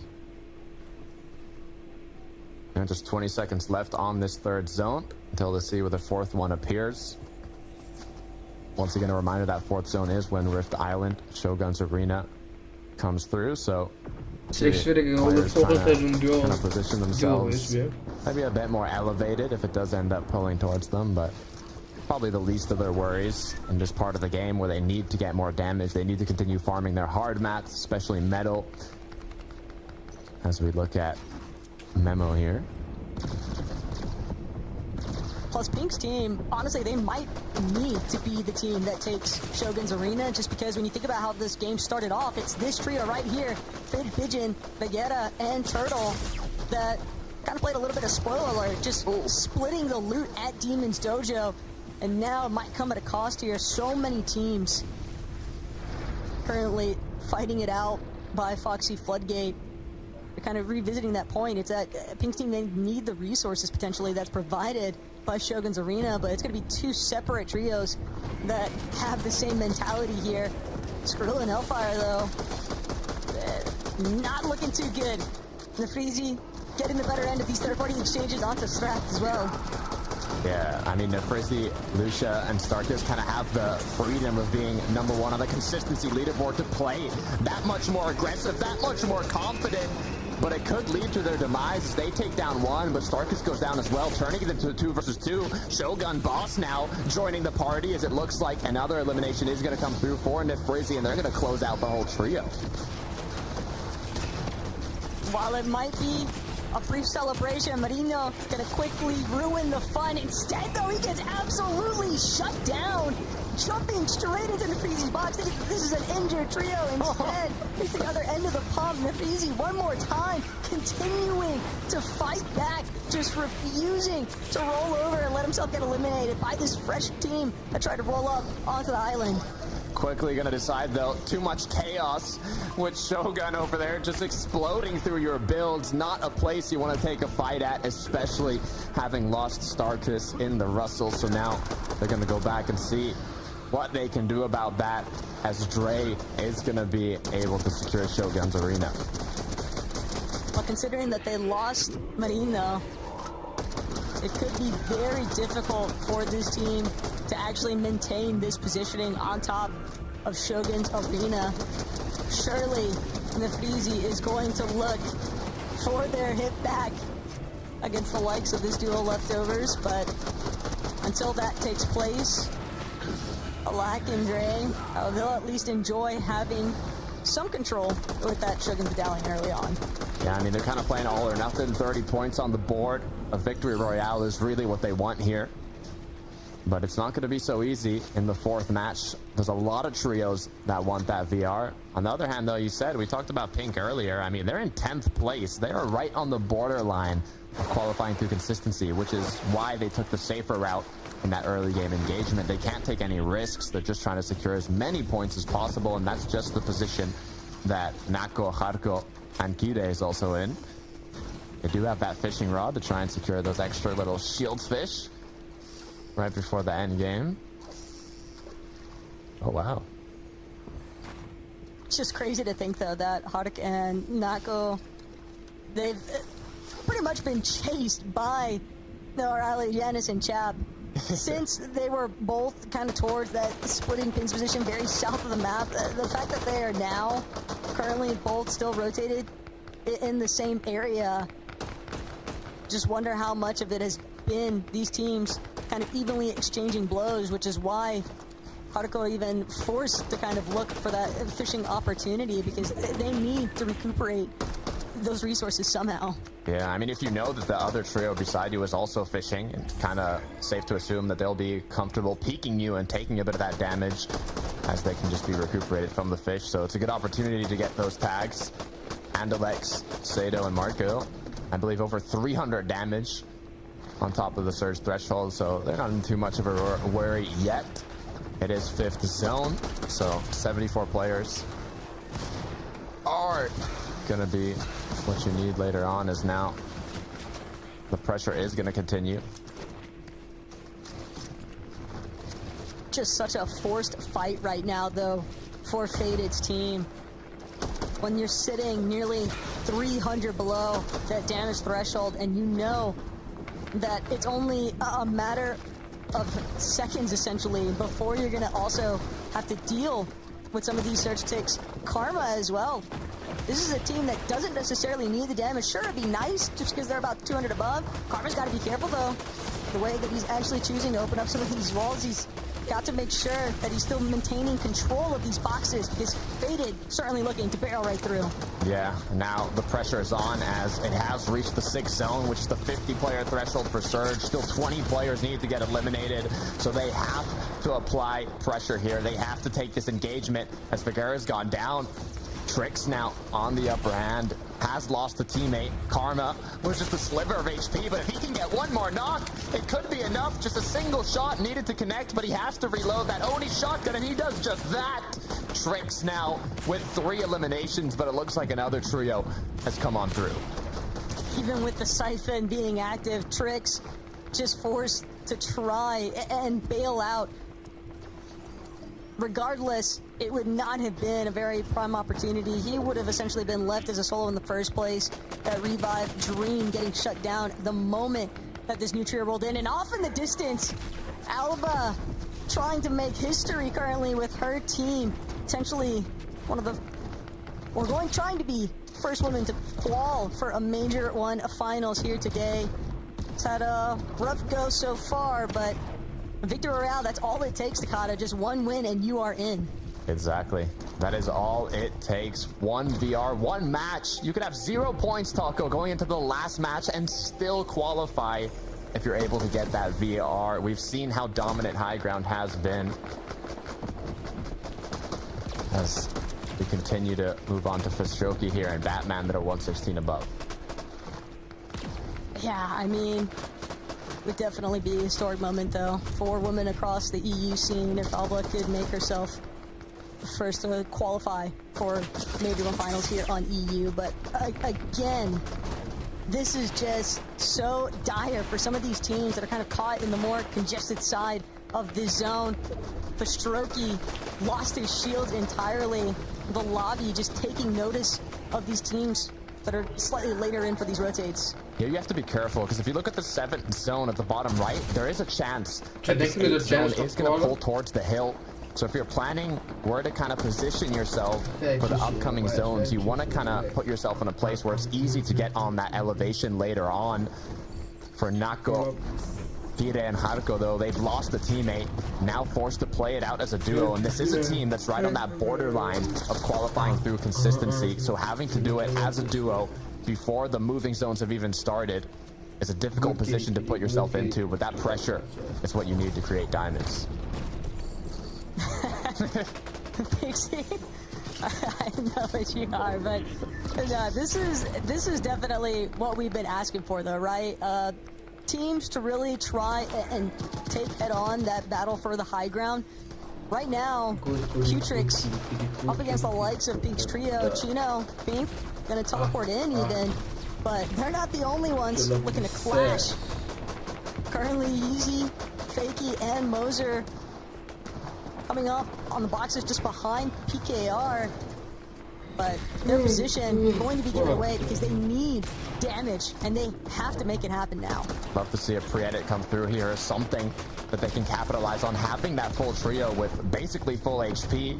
You know, there's going to be a lot of solos, duos, and even trios with low shield, so having that potential advantage to take a risky engagement might just be the move here, but it looks like they're going to decide to just rotate on in.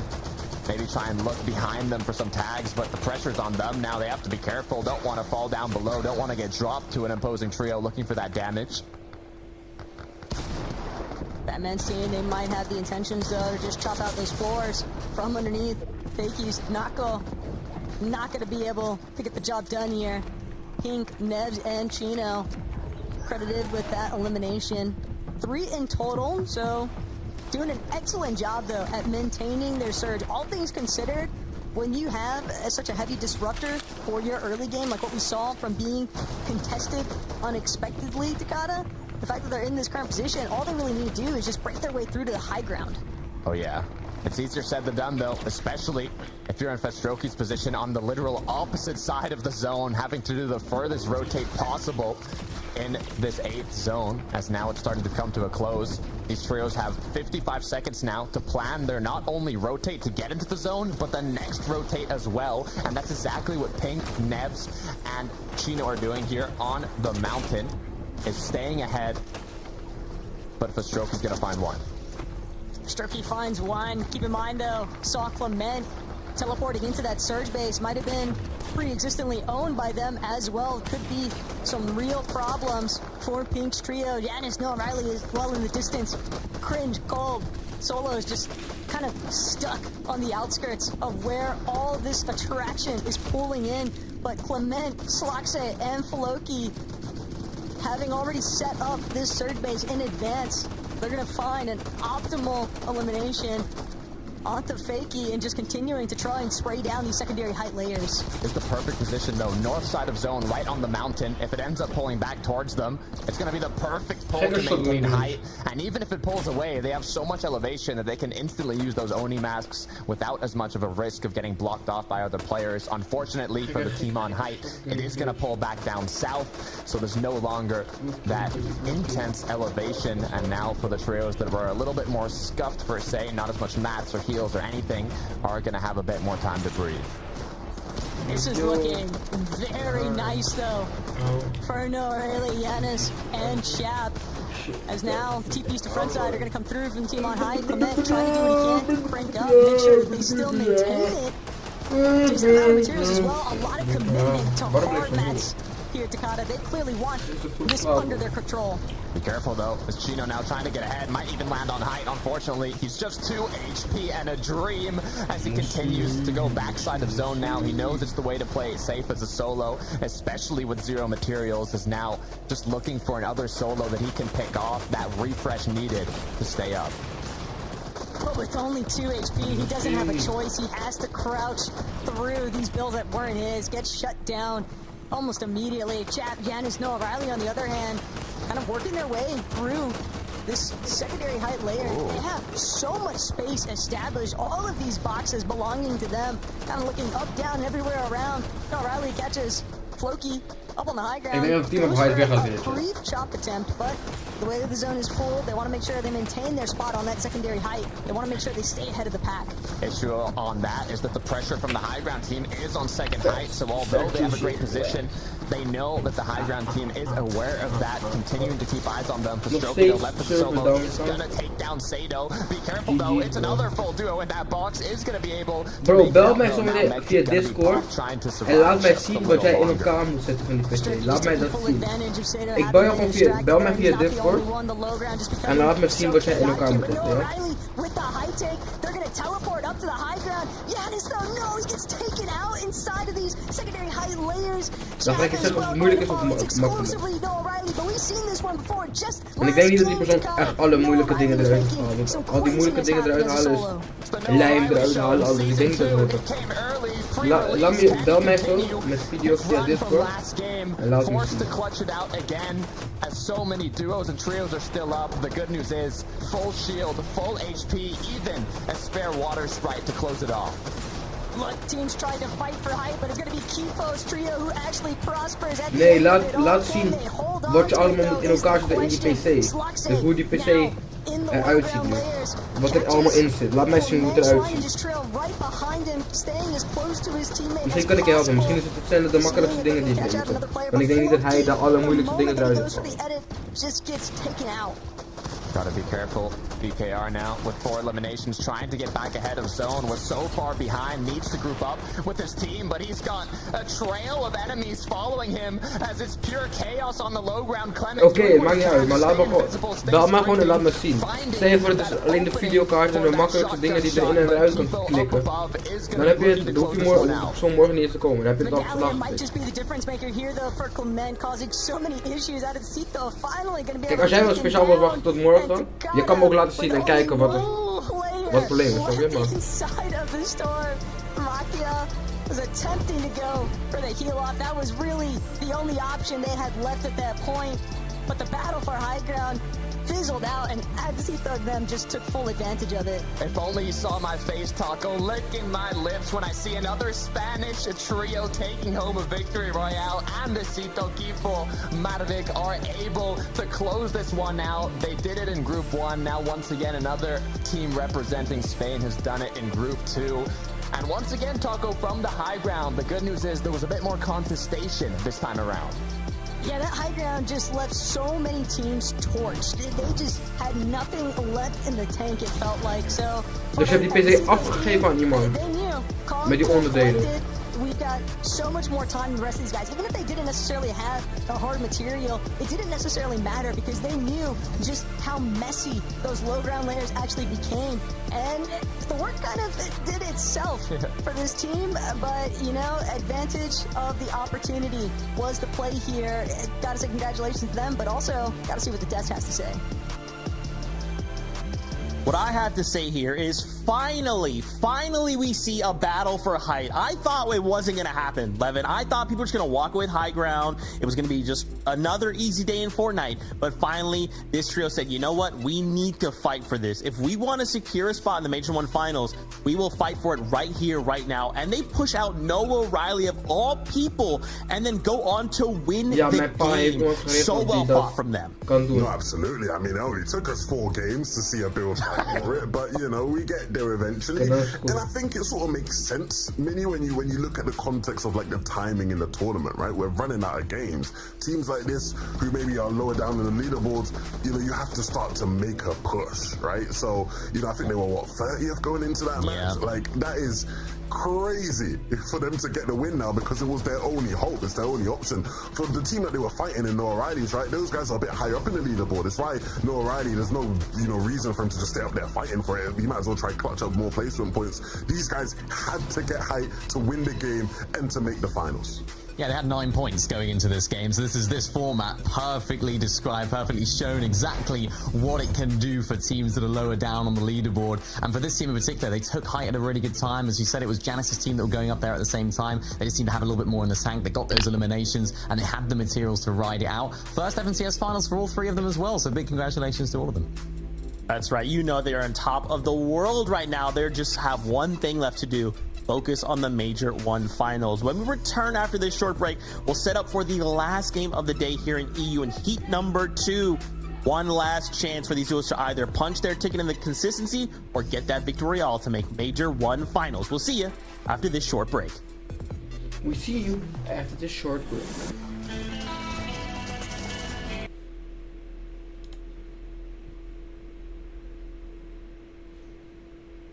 Das ist der Qual, glaube ich. Das ist der Qual-Chat. Nee, ich glaube, das ist genau das, was wir gesagt haben mit letztes Game um alles spielen und schwitzen. Ja. Ja, nur wird er hier wieder 3 Leute morgen haben. Das spielt vielleicht noch später Pop. Er ist Top 5. Top 5, Chat. Aber dafür ein Duo und alles Trios. Oh ne. Oh, ne. Ja, ein Trio rein. Nice. Top 5. Okay, das reicht noch nicht. 166, das reicht noch nicht, Chat. Aber wer ist das denn bitte? Adnesito, Mavic Day 2 und Kifko? Also anscheinend ist der Typ der beste Spieler, wenn er gerade beide getötet hat irgendwie. Ja, die haben gewonnen. Ja. Das sind Spanier. Ja, die haben gewonnen, die haben so doll gewonnen. Es gewinnt immer ein Spanier-Team, das müsst ihr euch merken, Chat. Das heißt, Narcos raus. Narcos leider raus, Chat. Was? Oder cheatet der? Warte, war das Triggerbot? Ja, Seife. Kifko hat 20 Events, nice. Oh shit. Ja, aber cool, dass die nicht gebannt werden, falls sie wirklich cheaten und ich einfach spielen kann, das. Oh. Warte mal, ich will das nochmal ganz kurz sehen. Ich will das nochmal ganz kurz sehen, diesen kleinen Pre-Fire. Also da kann man das sehen, aber das sah schon ein bisschen komisch aus vielleicht. Oh, geh durch jeden Kill von denen einfach, dann siehst du das doch. Er hat 14 KPR und 9 KD. Hun denken precies Geh doch mal auf Kifo rauf, Hammer. War das? Sorry. Ja. Ich schau mal, wie er die Dings getötet, wie er Chap und sowas getötet. Oder. Ja, mach ich gleich. Einmal ganz kurz den Pre-Fire hier. Ja, bin ich ein Bastard, Digga. Das war der andere. Aber das ist kein War das der Pre-Fire. andere? Ich will sehen, wie er die auf High getötet hat. Ja. Ah, er hat Okay, 400 Stunden played. Aha. Dann ist es ein zweiter Account, der ist normalerweise auch bannable. Interessant. Aber Ja, scheiß das drauf. ist wieder Janus RNG. Braucht eh nur noch 3 Plätze. Janus ist Curse. Wie haben sie die denn? Das war das, ne? Hier. Ja. Oh, Amma, das ist einfach Desync. Das ist kein Triggerbot oder irgendeine Scheiße. Der Typ hat aber nicht gebaut, Clément, Digga. Okay. Aber du da denke für den Tank.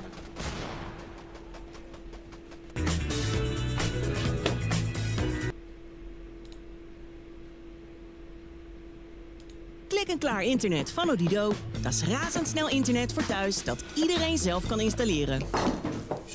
Zelfs Tim. Je stopt de stekker erin en hoor je klik. Dan ben je klaar. Nieuw klik-en-klaar internet voor maar €25 per maand. Het kan ook zo.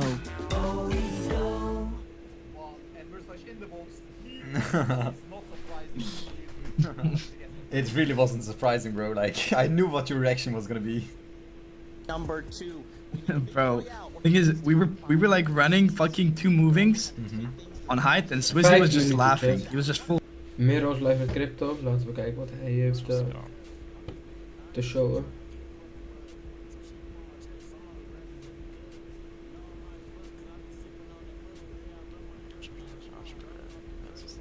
Bro, how like I seen that shit like Shit, you're right. Are now looking at a top 5. They're currently sitting here, but the job's not done, right? They still have a lot of work to do. Yeah, still plenty of work, but I mean, I think coming in. Oh, was auch immer. Die haben, die sind Spanier. Digga, die sind nicht Spanier. Wir haben aber die Top 5 danach, die sich Stand jetzt qualifizieren würde. Also Fritzi ist schon safe called, alles klar. Ja. Demus ist auch schon safe called, alles klar. Volko Noch nicht vom safe. Ding her Noch nicht fast safe. No, ne, fast safe, aber ja. Wie fährt denn 10. Das wird also 166 reicht auf jeden Fall nicht.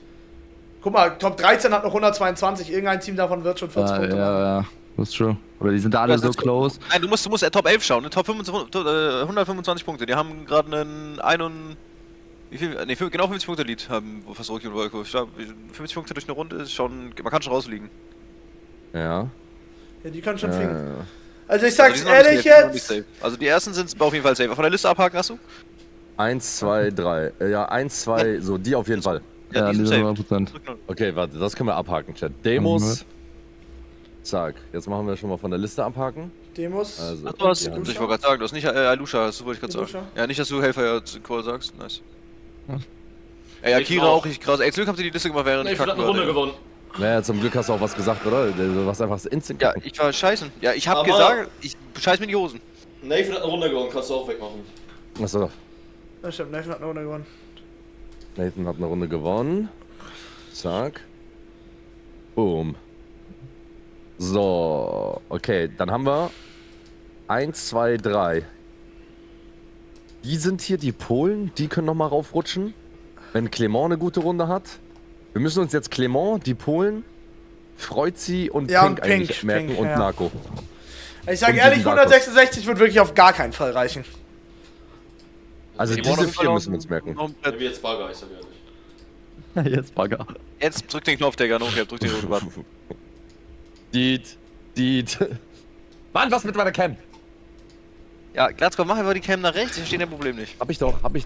Das war Dings, wegen Fokus. Nein, Luxio, Mann. Du nervst schon die ganze Zeit auf WhatsApp.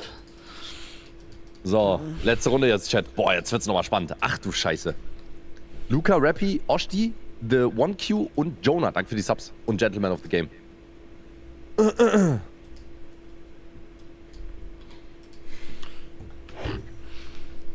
auch mal Schmali bestechen, dass sie auf Jannis landen. Nein, das geht nicht. Das sind Free Kills, Bruder. Angel Lutong beim ersten. No Cap, stellt euch vor, Let's Game dann jetzt wirklich auf Jannis.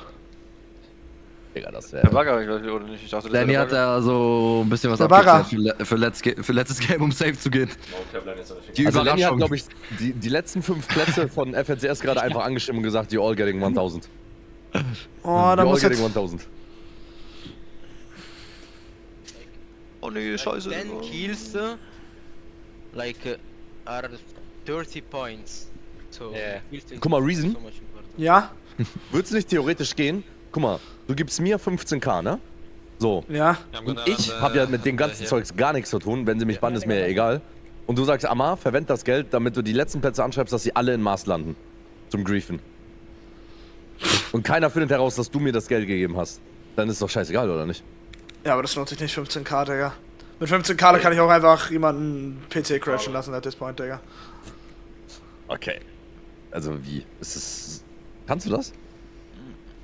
Ja, mit alles geht mit Geld, glaube ich. Ja, er kann das, Chat. Oh, diesen Con und wo ein Toter jobbt. Ja, an dem Spot Con sein ist crazy. Let's say... Oh, he got an AR. No, go back. Und die waren Toter. Ja, geil, Bruder. Boah, was ist das denn für ein Drop? I have an AR. They're gonna push so fast. Wait to go like left. Nah, there is one team on left. Veno, left. I've never seen Reason praying so much in a stream, bro. Yeah. We found the loot. Like, who is Yes. I Genau. don't know, but them. Chill, Benno. Just fuck them. Ja, was ist mit Nikov? Die sind early, was ist mit denen? Warte mal. Ach du Scheiße. Weg, schon wieder. Jede Runde weg, Digga. Nee, oh Finny, Alter. Jede Runde weg. Of course, die ne? jetzt ankommen. Daku müssen wir eigentlich kurz schauen. Poda sei accused die ganze Zeit, Seti und Kami, dass sie deren Polish Friends payen, damit die Dings briefen. Du meinst, der muss? Ja, Seife. Ja. Eine Tasse Kaffee. No, spotearlo muy bien, Va free. Muy bien, completamente. La veo, Sí, la veo, todos ahí. Nicht vergessen, gleich Ingame auszumachen. Was denn? Me lo doy a estas casas. Sind nur 78 Leute drin? Nein. Digga, das ist krank. Boah, ich sag ehrlich, ganz wichtig jetzt. Vor allem sind nur 78 drin, es sind 81 live, Digga. Gut, kommt's. Nein, 87 meine ich. Zahldreher wegen Englisch kommst. Aber 87 Leute sind einfach drin, das macht lol. Boah, ich brauche jetzt ehrlich so einen Headshot-Snipe, Digga. Sag ich, die sollten jetzt in... 30 seconden chat. Dikke controller. Klik en klaar internet van Odido. Dat is razendsnel internet voor thuis dat iedereen zelf kan installeren. Zelfs Tim. Je stopt de stekker erin en hoor je klik. Dan ben je klaar. Nieuw klik en klaar internet voor maar €25 per maand. Het kan ook zo. There's 2 lobbies, not having to worry about it, and then the next thing you know, conned. Not gonna say that it was unexpected entirely though, but Chino, Pink, Nevs, it seems like they'd rather give up some the more ideal positioning for the time being, just stay together as a team because they don't want to find themselves outside of that consistency measure. I'm feeling the pressure myself, Taco. Giannis, Chap, and Noah. Good news for them is they do have masked meadows uncontested, so they can focus purely on looting efficiently and playing for their mid game. Not all trios are this lucky when they're going for the consistency, but it looks like the M8 squad from Gentle Mates are getting themselves into a 3v3 here. 45 points on the board. They're going to be playing a bit more towards that victory royale. I mean, they have to play for the Victory Royale at this point, Takata. They're left with no other options, and for Pigstorm and Damus, they're a team that's basically already qualled off of the consistency points alone, so this fight leaning in their favor already, and that's not even counting the elimination that we just saw Dawn get onto X-Squeeze. Unfortunately, Podesai as well has fallen. Darm, Pix, Damus, they get the better end of M8 this go round, and that's gonna seal it. We'll see you in the last chance qualifier as far as gentle mates are concerned. Still got last chance, still got major 2 and 3. There's opportunities for these trios still, but you know, last chance, 3 trios will make it through. We'll see if they have what it takes for that. As we look back into Karma at Brutal Boxcars, this is a very difficult drop to play if you're contested. If you're uncontested, you can make use of the train, you can kind of calculate your whole split, but when you're contested, it kind of messes that whole situation up. So the good news is if you are able to come out on top quickly, I mean, you'll have that bit of damage and surge going into the late game, which is crucial, especially if you're looking for the victory royale. Karma, though, probably hoping that a third party doesn't roll up anytime soon. Not exactly the greatest fighting loadout of all time. You see them kind of trying to scurry away from that position there inside of Brutal Boxcars, head a little bit more towards those mountains, maybe play off of that elevation to get additional tags. At the very least, just be able to scout out the perimeter and make sure that they're not getting challenged just so soon after winning their last exchange. Oof. They were potentially looking for a quick 3-2-1 there, but the opposing team did catch them. So no big connections are going to be made.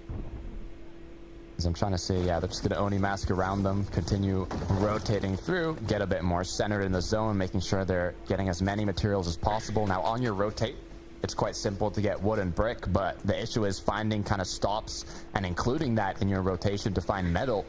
Brutal Boxcars might be one of the options here, but from what I'm seeing, I think they're just looking for a bit of damage at this point. Slaxa and Clement, though, they're trying to take matters into their own hands. They want to be the ones fully in control of their fate. If they're able to get a successful team wipe at Brutal Boxcars, that could be the difference to set them up and break the pattern, right, that Lebanon kind of highlighted has been sort of sitting next to them all day long here. PKAR, though, punished while trying to farm some material from Pink at the mountainside. Pink, Nebs, and Chino also trying to commandeer how this Lobby 5 actually breaks out for them. Yeah, they might want to just even force a fight here. They got less loot for having to split their drop spot. It looks like they did a bit of damage, but it's just so stressful when it's literally your last chance to qualify. You're on the borderline. Even if you're confident playing mechanically, it's just a risk you really don't want to take. So I guess we'll see a lot of more soft engagements come from this trio until they have a clear option of, you know, an advantage in one of these fights that they can go all out in, but it's going to be a bit more of a safer route for Pink, Nebs, and Chino as we look at a trio in a similar situation, Volko, Fastroki, and Batman.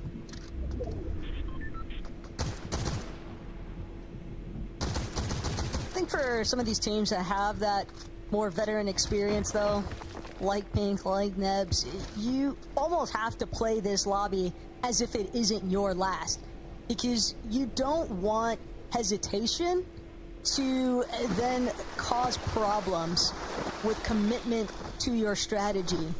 And that's something that I think even some of Fortnite's finest can definitely encounter as a difficult measure, especially when everybody would love to be in the Major 1 finals. But the reality is, Takata, only 10 of these teams are going to be able to confirm it here today. One more victory royale, the rest to be determined by their consistency and placement on the leaderboard. It's just such a tough metric to hit. It's easier said than done, too. Not only the qualification, but I mean, just not feeling that stress. I mean, it's the last game of potentially one of your last chances to qualify. So even if you know you want to just play confident and aggressive, it's difficult to do, you know? Like, that pressure is going to be in the back of your mind, even if you have that experience competing. To completely just eliminate that is quite difficult emotionally, but like you said, these are veterans of Fortnite competitive. They've been training for years, and some of them are able to do exactly that. And we saw Noah's confidence in these matches, something you said never left, as they continue to just kind of look around for opportunities to get tags. Yeah, if anybody's been able to overcome pressure today, it's definitely Noah Riley, but realistically, all that trio needs is to actually be a trio in those final moments, because that might just be the one separating factor. And of course, we're always going to have the best view, right? being able to witness everything that the players are actually choosing, where everybody actually scopes out on the map inside of some of these final moving zones. But no, Riley, if he's doing that with Giannis and Chap next to him, that's a victory royale in the making. Oh yeah. You know, I'd like to see one of these trios that are already incredibly high on the leaderboard, like Frizzy or anyone that's kind of already qualified for consistency, just take home the VR in this last game to show that they're not going to let it go easily. But I'm seeing a lot more kind of safe plays in this last match, as we are kind of seeing the trios that are on that borderline of qualifying. Meanwhile, I'm sure the ones who are kind of on the bottom end are playing maybe even a bit more aggressive, going for fights instead of just long-range tags and things that kind of have high payouts. But it looks like Pink, Nebs, and Chino might be doing just that. Dangerous situation here, though, because for Pink's team, if they get shut down here and now, Damus's, like I mentioned earlier, they're already set based off of their points acquired here today. Nez, Pink, and Chino, though, they want these materials. They want everything that Pix has to offer here. Gotta be careful, though. This is Damus's backyard, essentially, at Pump Power. If there's ever going to be a team that knows how to maneuver through pumps, it's certainly this one. 100%, but from what we can see, it's just the continuation of these soft engagements, not putting everything at risk, more just doing what they can to secure damage and back off. You can see still a good amount of materials, now in a good position to recuperate metal too at Pumped Power, as they can get brick and wood later while rotating and kind of use that efficiency to not only get a good spot, but recuperate the remaining mats that they need. So I honestly like the position that Pink, Nebs, and Chino are in. They've done a good amount of damage consistently. They've got a good amount of materials. They have weapons. They have loot. So far, they are setting themselves up quite successfully to have a good game. Yeah, if everybody gets a Void Oni, that'll be best case scenario. Karma, though, double revive. Good to go.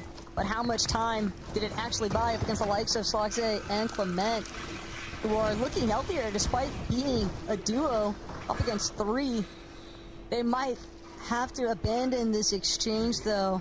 Team in the Surge base, not too far off from Brutal Boxcars, certainly taking note and might even apply some additional pressure if these guys aren't careful. Looking over at Cringe, Velo, and Synox, who seem to have the upper hand in this engagement in terms of positioning, but just pop shots taken back and forth. The zone is coming to a close, and they are quite far. So I don't think any full-on engagements will be made here, but Oni masks are going to be put to use. Some other trios coming out of the zone right now, putting themselves into a bit of a tussle, as I believe Velo, Zynox, and Cringe are just going to continue towards the zone. They can potentially later look back into the storm and maybe find some of these trios rotating out and have that as an opening for tags, but taking the full-on battle is a bit too risky. Another one of our teams, though, that's looking rather healthy as far as placement points and consistency is concerned. Nefrizi up against Scrap, Skrill, Hellfire, Lucia right now just a layer below where most of the action is taking place. Trying to maintain a separate angle. Scrap gonna get the opening shot here. Thought Lusha would be able to win that exchange. Instead, Lusha getting closed in on by Scrap and Skrill right now. Skrill immediately, though, 180 to Pond, doesn't actually get a chance to continue backing up Scrap's plan here. Instead, it's going to have to be a full-on disengage now. Yeah, going to make use of that water sprite to tank a bit of the storm, but are they going to let them go? As Scrap now is going to get cracked. Lucia looking for another opening. Just one shot needing to connect to get that knockdown. Unable to hit the first one, though. Now he's just one shot away from getting knocked. Luckily enough, he has his teammate Frizzy. Backup has been called as they go into the box, get the knock, but in the meantime, Lucia is going to go down, but quickly enough, he's going to get brought right back onto his feet. It'll at least force Lucia to take a moment here alongside the rest of his team, but considering how that engagement actually panned out in favor for Nefrizi, Hellfire has some choices to make. How long is he willing to actually commit to sitting behind inside of the storm? Will Nafeezy and them also choose to just give the reboot cards? Because, again, they're already qualified. They don't necessarily have to forfeit that position. That's true. I mean, they can honestly do what they want here. You can see 278 points. It says 5th, but it's number 1 in terms of consistency, as the other players have 1,000 points, having already qualified through the Victory Royale. As now we can see Shogun's Arena seems to already have a trio on it. Chap, Noah, trying to just get some pop shots into whoever's up there. 2 trios, actually. And both of these teams kind of recognizing the fact that they've been a little bit of the center of attention here. One of them even opting to just depart from Shogun's Arena. But for Neo, Schmally, and Memo, again, Takata, we're looking at teams that winning is the only option they have if they don't want to try and stake their odds in that last chance qualifier. Yeah, and Rift Island is a good place to kind of start that journey, right? Especially if the zone ends up closing towards it. Even if they can get that medallion to close it off, but I think Chino and Nebs, once again, we've seen a lot of this trio throughout this last match, and they've been playing very consistent. You see they've now gotten full metal, and they're continuing to get their wood and brick during their rotation. And it looks like they might even be going to more of the dead side of the zone if they've done so much damage throughout this match that they can kind of afford to go to the least congested side. I'm looking forward to see how they play out the end game. As for Strokey, Volko, and Batman, might have put themselves in a bit of a pickle here. Yeah, this fight has kind of just been moving all over. Last we saw, these teams were all kind of entangled with each other over towards Night Shift Forest, and still fighting against each other. Ieder, moet je niet koken? Not really sold on either side having gotten much of an advantage against the other, considering that they refuse to budge. Both teams kind of just holding each other up now. Yeah, I mean, it's 7 seconds till they see where this 5th zone appears, so they're kind of going to base that zone on how they want to play this one out, where they want to walk to. Rotating straight down the middle can be a bit more risky versus going around the edge of the storm. But you can see on the minimap, there's not too many trios around them. So honestly, all 3 of these, or 2 of these trios, should be able to make it out quite easily.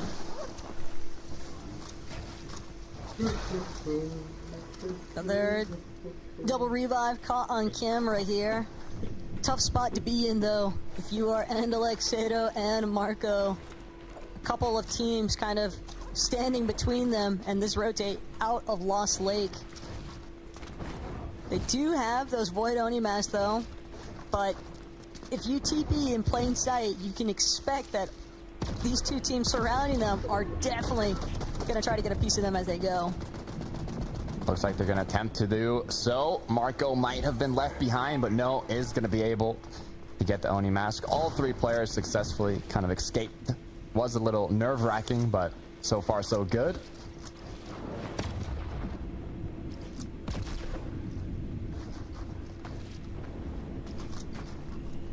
Kind of just waiting to see how Shogun's Arena actually panned out, since we did see 2 teams essentially trying to fight over that Shogun X medallion and just having a good height leverage point to fight out of.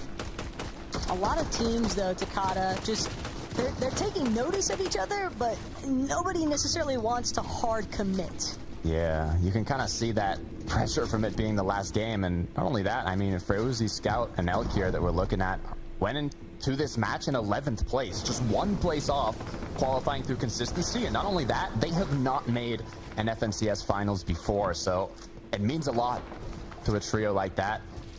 Hopefully, if they get a decent enough match here, it could be enough to close it out.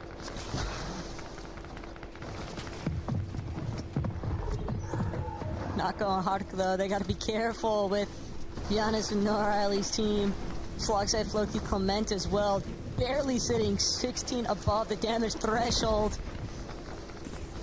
One more time, they're trying to see if they can replicate some of the lobby successes that we have seen them have so far today, but for the most part, when they keep alternating, and Clement, he's not careful, might get caught out here by a separate team just trailing behind.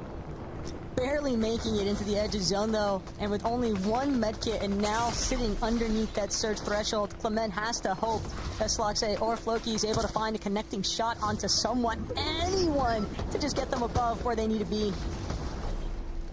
Yeah, 15 players have to be eliminated for Storm Surge to no longer be active here, but you can hear the cracks come through. It just opens up that option for players in the surrounding area to play extra aggressive, knowing they have the upper hand in that fight. As Sloxay now doing what he can to come out on top in a 1 versus 3, connects a big Sentinel pump shot, but it's not going to be enough to take down the whole trio. Tough scenes currently, and if you're Karma, they might just be getting worse. Batman, Volko, and for Strokey though, what a position, just kind of remaining rather concealed. They will make sure to kind of poke their heads up towards Cringe's team, try and see if they can get some shots going, find a little bit more surge to help out with their future rotations. But with the way that the zone is pulling Takata and that water terrain being introduced, it can be really difficult to maintain a solid mat count here. Yeah, I mean, 7th zone coming. It's hard to make that decision. Is it going to kind of pull a bit towards the water? Is it going to pull back on shore? You can have theories, but there's always that chance that it can pull anywhere. And it looks like it is going to be an east zone, so not too bad for the players that kind of centered up on zone 6, getting ready to rotate anywhere they might have to go. For easy though, a league scout. They've got 351 more damage than they need to, but the way that these numbers, how heavily they fluctuate for being just above that damage threshold, they know that they want another refresh because the battle of good look in the last lobby here, Takana, but this 5th game, it could just be anybody up for grabs for taking over the high ground. Yeah, it's got the mix of players, like not going. You can see that just not only picked up 2 eliminations. Team bij aan de zijkant, die moet gewoon naar beneden sliden via het watermove. We're probably not going to risk it all for high ground, but on the other hand, you have players who are down at the bottom half of the leaderboard that will risk everything to get high ground and take home that VR. As it looks like Chat might have just found a little fishy. Unfortunately, he escaped. As they continue to kind of look for shots, being only 13 above. No need to take any big risks here, but kijk, Jen is dus ook kunnen kwallen via punten, maar dat Pink deze potje verwinnen als je nog te take a fight at some point. Whether or not you consider that a big risk is to be determined, but they definitely need more damage. This is not going to be enough, and sure enough, Chat, it's registered in his brain, 45 below. They've got a little bit of space here. What they need, though, is to find an elimination, a knock, anything to get the ball rolling, scouting out a fight in the low ground, trying to see if they can maybe vulture some leftovers. No O'Reilly, though, despite seeing players kind of scurrying away, Azat dus even uitzoomen voor mij. Even uitzoomen. All over this low ground to escape the likes of Noah Riley. Finally, he's going to get picked up in the process, but that's still just barely above the damage threshold. That's good, though. They didn't have to commit to any pre-edits. They didn't have to commit to a triple spray or triple shotgun. They were able to kind of safely find a bit of damage, but like you said, only 23 above. It's going to last only so long. As we look back at Pink, Nebs, and Chino, still good amount of charges on the Oni. Good heals, good mats. Issue is, zone has pulled to the opposite side of the zone here, so they are going to have to look for a triple Oni mass rotate now. Just be careful to not land into anyone's box. Damas's team's going to be the ones leading on front side of zone currently, taking opportunities where they can to look back and spray. Chapno, O'Reilly, and Giannis, they know they still need to ensure that they are staying above that minimum damage threshold for Surge. This could be problems, though, for Pink and Chino. If they get spotted out, working their way up this hill, slowly, surely, they might find themselves becoming the focus point of the rest of the lobby here. And no O'Reilly and Giannis, not sure if anybody actually got to measure out where they're headed, but the high ground towards front side, currently in control still by Darm and Pix. Now, it's all about kind of planning your next rotate. 6 seconds left until that knife zone appears, and you need to be ready to react instantly when that zone appears. But if you're like Batman that's already lost 2 of your teammates, it's just trying to outlive your opponents here. You don't really have time to scout around and look what the best rotate might be. All you have to do is stay up. Als deze man 210 punten haalt, dit is weer zo voor. The invis capabilities from the Shogun Medallion could really have a chance to shine. That is if Batman had it. He doesn't. Faded Pigeon gonna fall though in the Deze high ground. is 100% We do co-op. have a skirmish for height. Darm and Dit is Danis though 100%. looking to see if they can come out on top. Vegeta hoping for a revive, but the pressure is gonna come from underneath. Darm breaking through these walls, knocking on the door, saying what's good to everybody on this high ground. And for a moment, Pix finally gets a chance to reestablish control. Already 8 eliminations for Darm and his trio.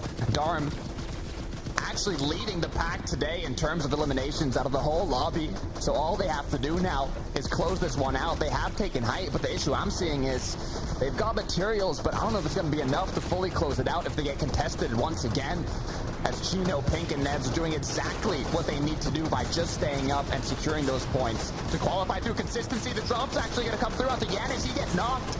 Full trio still up and running as they've just secured a massive refresh. But this time, it's Jack left to his own devices. He's got to come through with the clutch of a lifetime here and with 0 mats to his name. Takada, I fear the worst might come to fruition instead, but Chap, he's going to try to play it from the backside of zone. He's got at least 1 medkit to start buying himself just 1 extra placement. Maybe that'll be enough for him to find an elimination for a siphon moment. Cringe in his sights, but Cringe going to drop 1 layer further. Chap closing the distance here, trying to get as close as possible to ensure that that shot goes in his favor. Operating through the low ground as well, though. Chino, Nebs, Pink, they're sticking towards this front side low. Going into this match in the 12th position, they need top 10 to qualify through consistency. They're most likely not there yet. The job is not finished at 159 points. They need to stay up just a bit longer as they find another elimination. Chino now up to 3, making his way ahead of zone. This is looking like a winning situation though for Danis' team on height. Ja, zijn servers back. Beter, bro. Kan je nog even live gaan? Misschien, als ik jou zou in je Discord plaatsen, dan zou ik die morgen weghalen. Die giveaway morgen. En dan zou ik gewoon een giveaway starten om 9:30. 9:30. Heb je nog even tijd? Dan kunnen mensen toch even lezen en dan 9:30 zou ik de giveaway doen. Want ik had gezien, je hebt maar 8 mensen in je Discord server. Dus sowieso niet al die 8 mensen zouden erbij zijn. Dus ik doe gewoon even plaats 9:30, verplaats naar 9:30. Denk wel dat je oké kijkt. De vorige keer toen ik bijvoorbeeld giveaway ging doen, toen kreeg ik in één keer 13 kijkers. Chino just gonna go for the blind teleport towards forward, but it's too far. He's spotted out. Dus als ik jou zou ik het naar vandaag verplaatsen om 9:30. Na de cup, snap je wat ik bedoel? Now that he's got to deal with the calamity taking place, all of these teams just keeping onto height, and Damas still holding strong despite everything. Our elimination leader throughout the day, Damas, now having 7 in this last match, but he's not even finished yet. He wants to close this match out, as you have to be careful in the building. It's Harko, it's Kide, securing elimination after elimination, but now they have to face off against the trio in the sky. This is huge though for Nako, just because of the fact that he gave them so many placement points. Collapsing gonna fall as well. That's gonna shift Nako's team into that second place position, but instead picks Damas, still trying to confirm this final victory royale in the day. Cadet trying to break through. Ja, ik ga ook 12 uur live waarschijnlijk morgen. Vanaf 9 uur. Now it's a 2 versus 1 as Pix finishes it off and they secure the last victory royale, qualifying themselves into the major finals. Did Ik hoop dat Pink heeft gescoord. qualify through consistency? Did Nako get enough points to qualify through consistency, getting to that late game? I don't know, Taco, but they put on quite the performance. Ik hoop dat Pink is gescoord. Ik hoop dat. There, my Spanish Takada, but Nako and them weren't anything but in this last lobby. That was some huge placement points that they needed to try and confirm themselves a spot in that consistency portion of the leaderboard. Huge shout outs though to Darm's trio because they have really just had today on lock as is, and then to close it out in these final moments with a pretty commanding lead over the rest of the lobby, that's also a beautiful sight to witness if you're towards that lower end of the consistency placements. Yeah, especially weet je wat ook voor jou wordt hoor? Als dat PC klaar is, dat die wordt gebracht naar je huis. Ik weet niet hoe je je PC gaat krijgen. Maar ik hoop dat je PC morgen krijgt. Dan kan je morgen op een viewing party doen. Je eerste viewing party stream. Dan is de laatste ronde van FCS HEATS. Dus dan kan je die ook op streamen. Dat is ook weer 3 uurtjes. Van 12 uur, snap je? Je bent live, maar het is gewoon 3 uurtjes even chillen. Dus ik hoop voor je dat je je PC morgen op. We saw them walk away as our Div 1 Weekly 2 Finals winners, and so here today to see them with a victory royale, it's a beautiful sight to witness. It was a hard-fought victory for them as well. It's very beautiful, but there's still that question mark in the sky. What's happening on the consistency leaderboard? That's it for myself and Taco on the casting booth. We'll be back for the next event, but so far we gotta close this out, Taco. We gotta see what Zeke, Levin, and Minnie have to say. I'm stressed.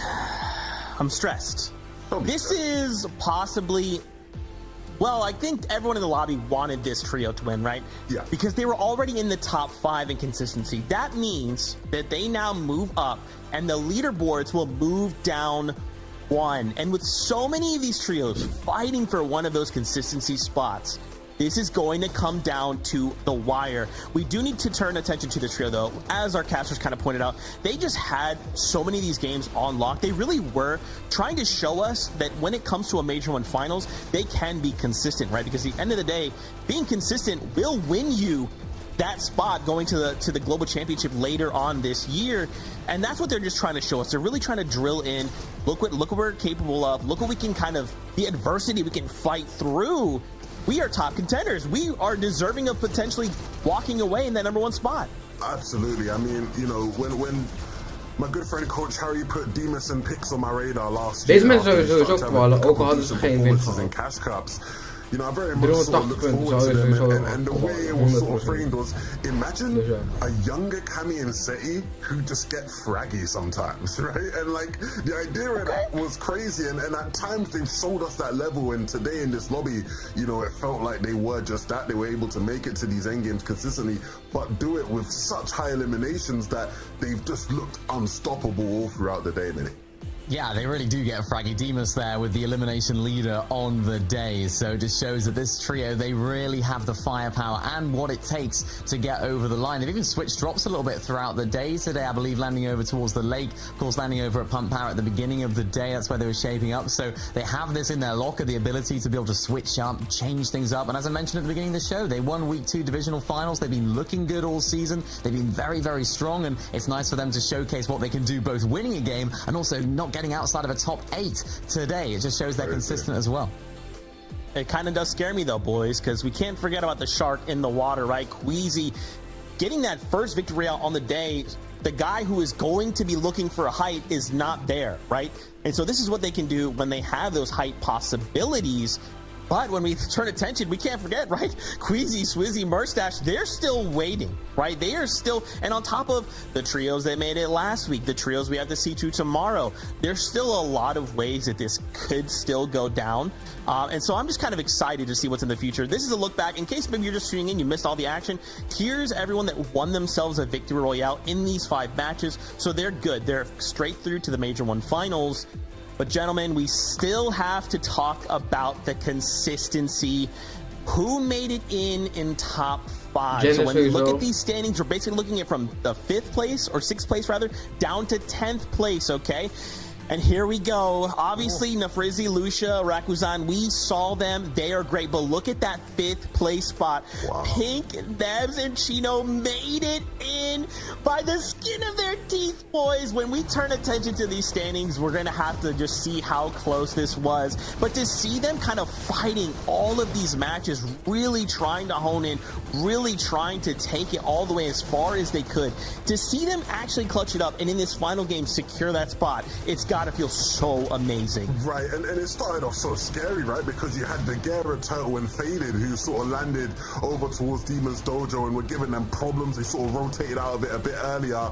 But what a huge clutch. I think most people watching at home would have been rooting for these guys to get it done. I think the only people who won't be rooting for them, Mini, is probably Hydro's trio, right? Because they obviously qualified from Demon's Dojo in Group 1. They would have liked to have it on Con. But no, we will be seeing these guys in the Major 1 finals, potentially fighting off Spawn at Demon's Dojo in all 12 games. I'm really happy for these guys who've worked super hard to make it.